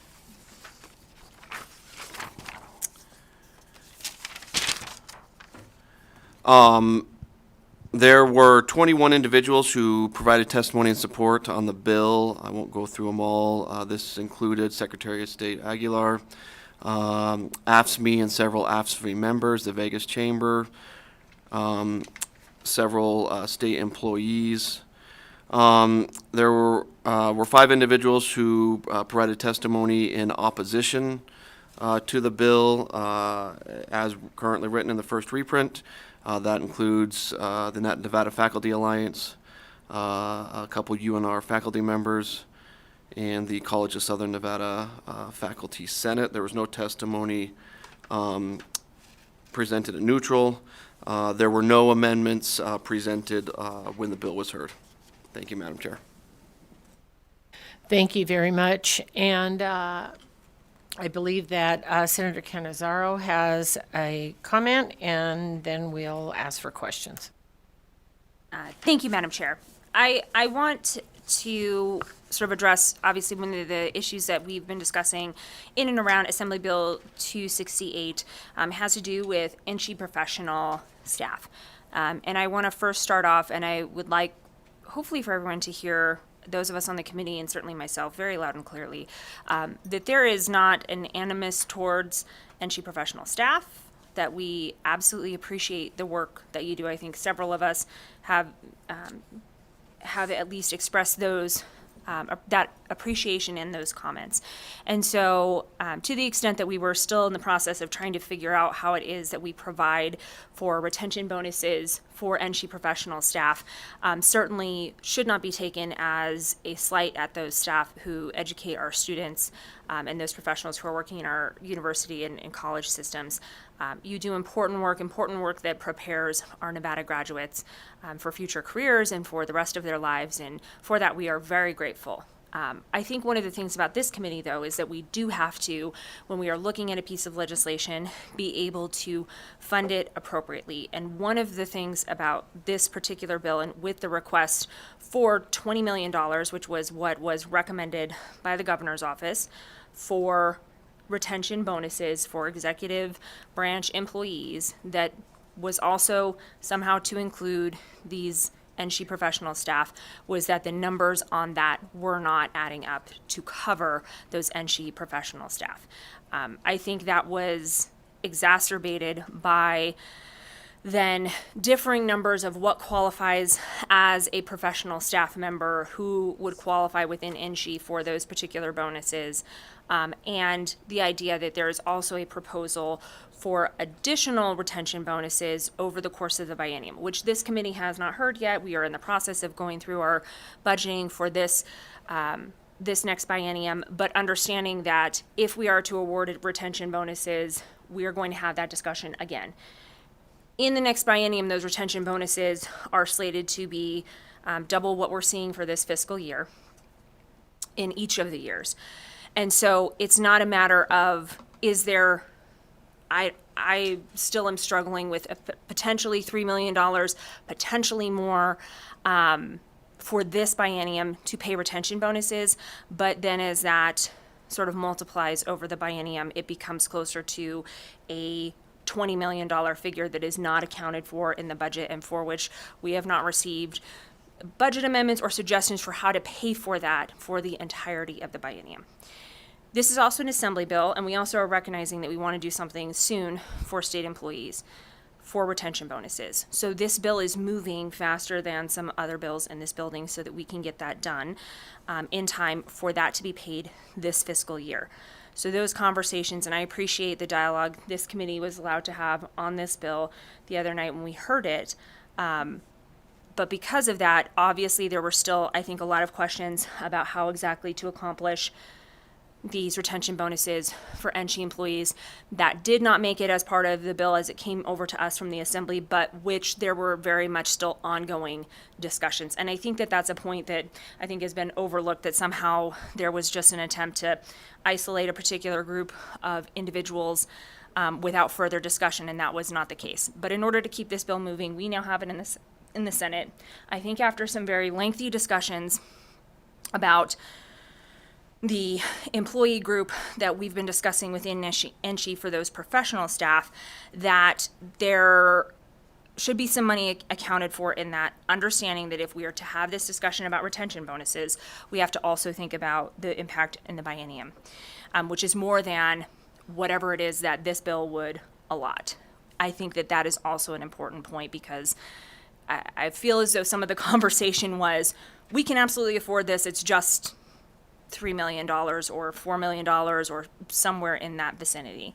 When we are talking about that as a committee and talking about how we are going to value state employees, we also have to take into account what effect that may have over the course of the biennia as we prepare this budget. With that, Madam Chair, I think that after a series of conversations to try to pin this down, to get some more accurate information, and to be able to give some money for retention bonuses for our NSHE professional staff, that I would propose to the committee an amendment to Assembly Bill 268 for a $3.5 million allocation in this particular bill, keeping in mind that we'll continue to have that discussion as it relates to future retention bonuses. We will allot that to NSHE and allow them the discretion to give those retention bonuses to their employee group within the professional classification as they see fit, and then ask on the back end that they do provide us with some reporting and some data as to how it is that they determined which employees were eligible for those retention bonuses and how much they gave to each of those employees, so that we can follow up on that. I believe that we heard from the Chancellor the other night that NSHE would be able and willing to facilitate if we were to give them a sum of money, and I see Mr. Klinger in the back nodding his head, so I'm going to take that as a yes, that they would be able to facilitate allotting those retention bonuses for that professional staff. I think that after discussions with our colleagues in the Assembly, and also with the chair who has been so gracious in allowing me this very extensive time to discuss this, and also to look through that, and our very able and capable fiscal staff, that is something that we can absolutely do in this bill for the remainder of this fiscal year, and for which we will be able to have further discussions and appropriate budgeting for the remainder of the biennium. And so I just want to thank the committee for the discussion. I want to thank everybody for their passionate advocacy on this, and I do want, not just, I want our NSHE professionals to know that we do respect and appreciate the work that they are doing, and so we've come up with what I think is a solution, and I'm hoping the committee will support. And then I just again want to say that I think when we're talking about state workers and we're talking about all the things we hear in this committee, what feels like on a daily basis from every agency, we absolutely owe it to them to make sure that we are supporting them, that they feel supported, and in a time where we have some funds to do so, I think it's imperative that we invest in them, in that workforce, in those people that keep us going, because without that, all these critical services that are provided across these departments and institutions and organizations and universities, and I could go on, just don't exist without the people. So thank you, Madam Chair. That would be the proposed amendment that I would ask this committee to consider. Thank you very much. Is there any discussion from the committee? Senator Gansert. Thank you, Madam Chair. I want to thank the Majority Leader for that proposal for the amendment. I think it makes a lot of sense. I think the professional staff at higher ed, as well as all the classified staff, have been working hard or did work hard through COVID, and I do understand that this is an amendment that can add up to more money later because we've got another 2 years to cover, and this is only for half a year. So I appreciate that proposal and agree that we need to support our employees. Thank you. Thank you very much. Senator Titus. Thank you, Madam Chair, and it's also a comment. I too appreciate the clarification that our Majority Leader just expressed, because I was ready to be a no had that not happened. So I didn't want to be a no, and so I'm proud now to be able to support this with all that clarification. And I know that the amount of work and effort that went into this, so thank you very much. Thank you very much. Any additional comments, questions?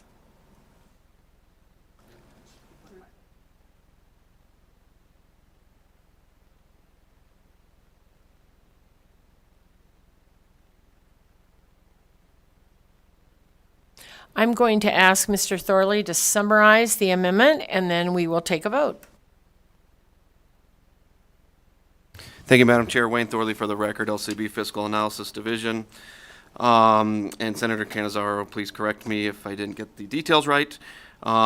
So the amendment would be a 3.5, an addition of a $3.5 million general fund appropriation to NSHE for FY23 for bonuses for NSHE professional staff.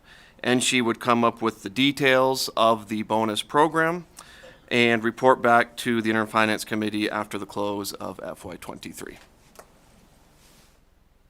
And that is correct. Thank you, Mr. Thorley. Thank you very much. And with that clarification, I would take a motion to amend and do pass. Let's so move to amend and do pass AB 268. Thank you very much from Senator Wynn, and a second from Senator Gansert. Any discussion? All those in favor say aye. All those opposed? Motion passes. Amend and do pass Senate Assembly Bill 268. Thank you very much. And that will complete our Senator Canizaro, would you do the floor statement on that? Thank you very much. All right. So with that, I think we have completed our agenda for today.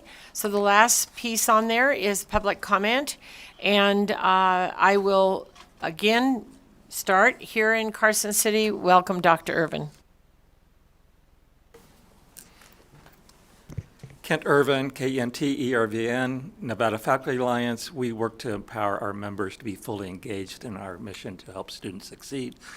This will help us keep, for at least the next few months, our faculty, give them a real morale boost, and I really appreciate this discussion.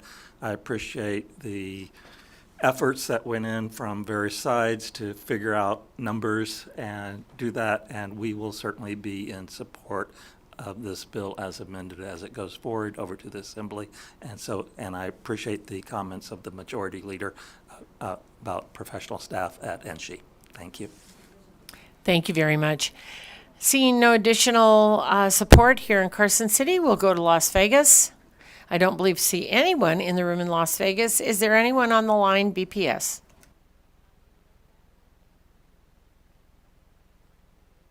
The public line is open and working. There are no callers at this time.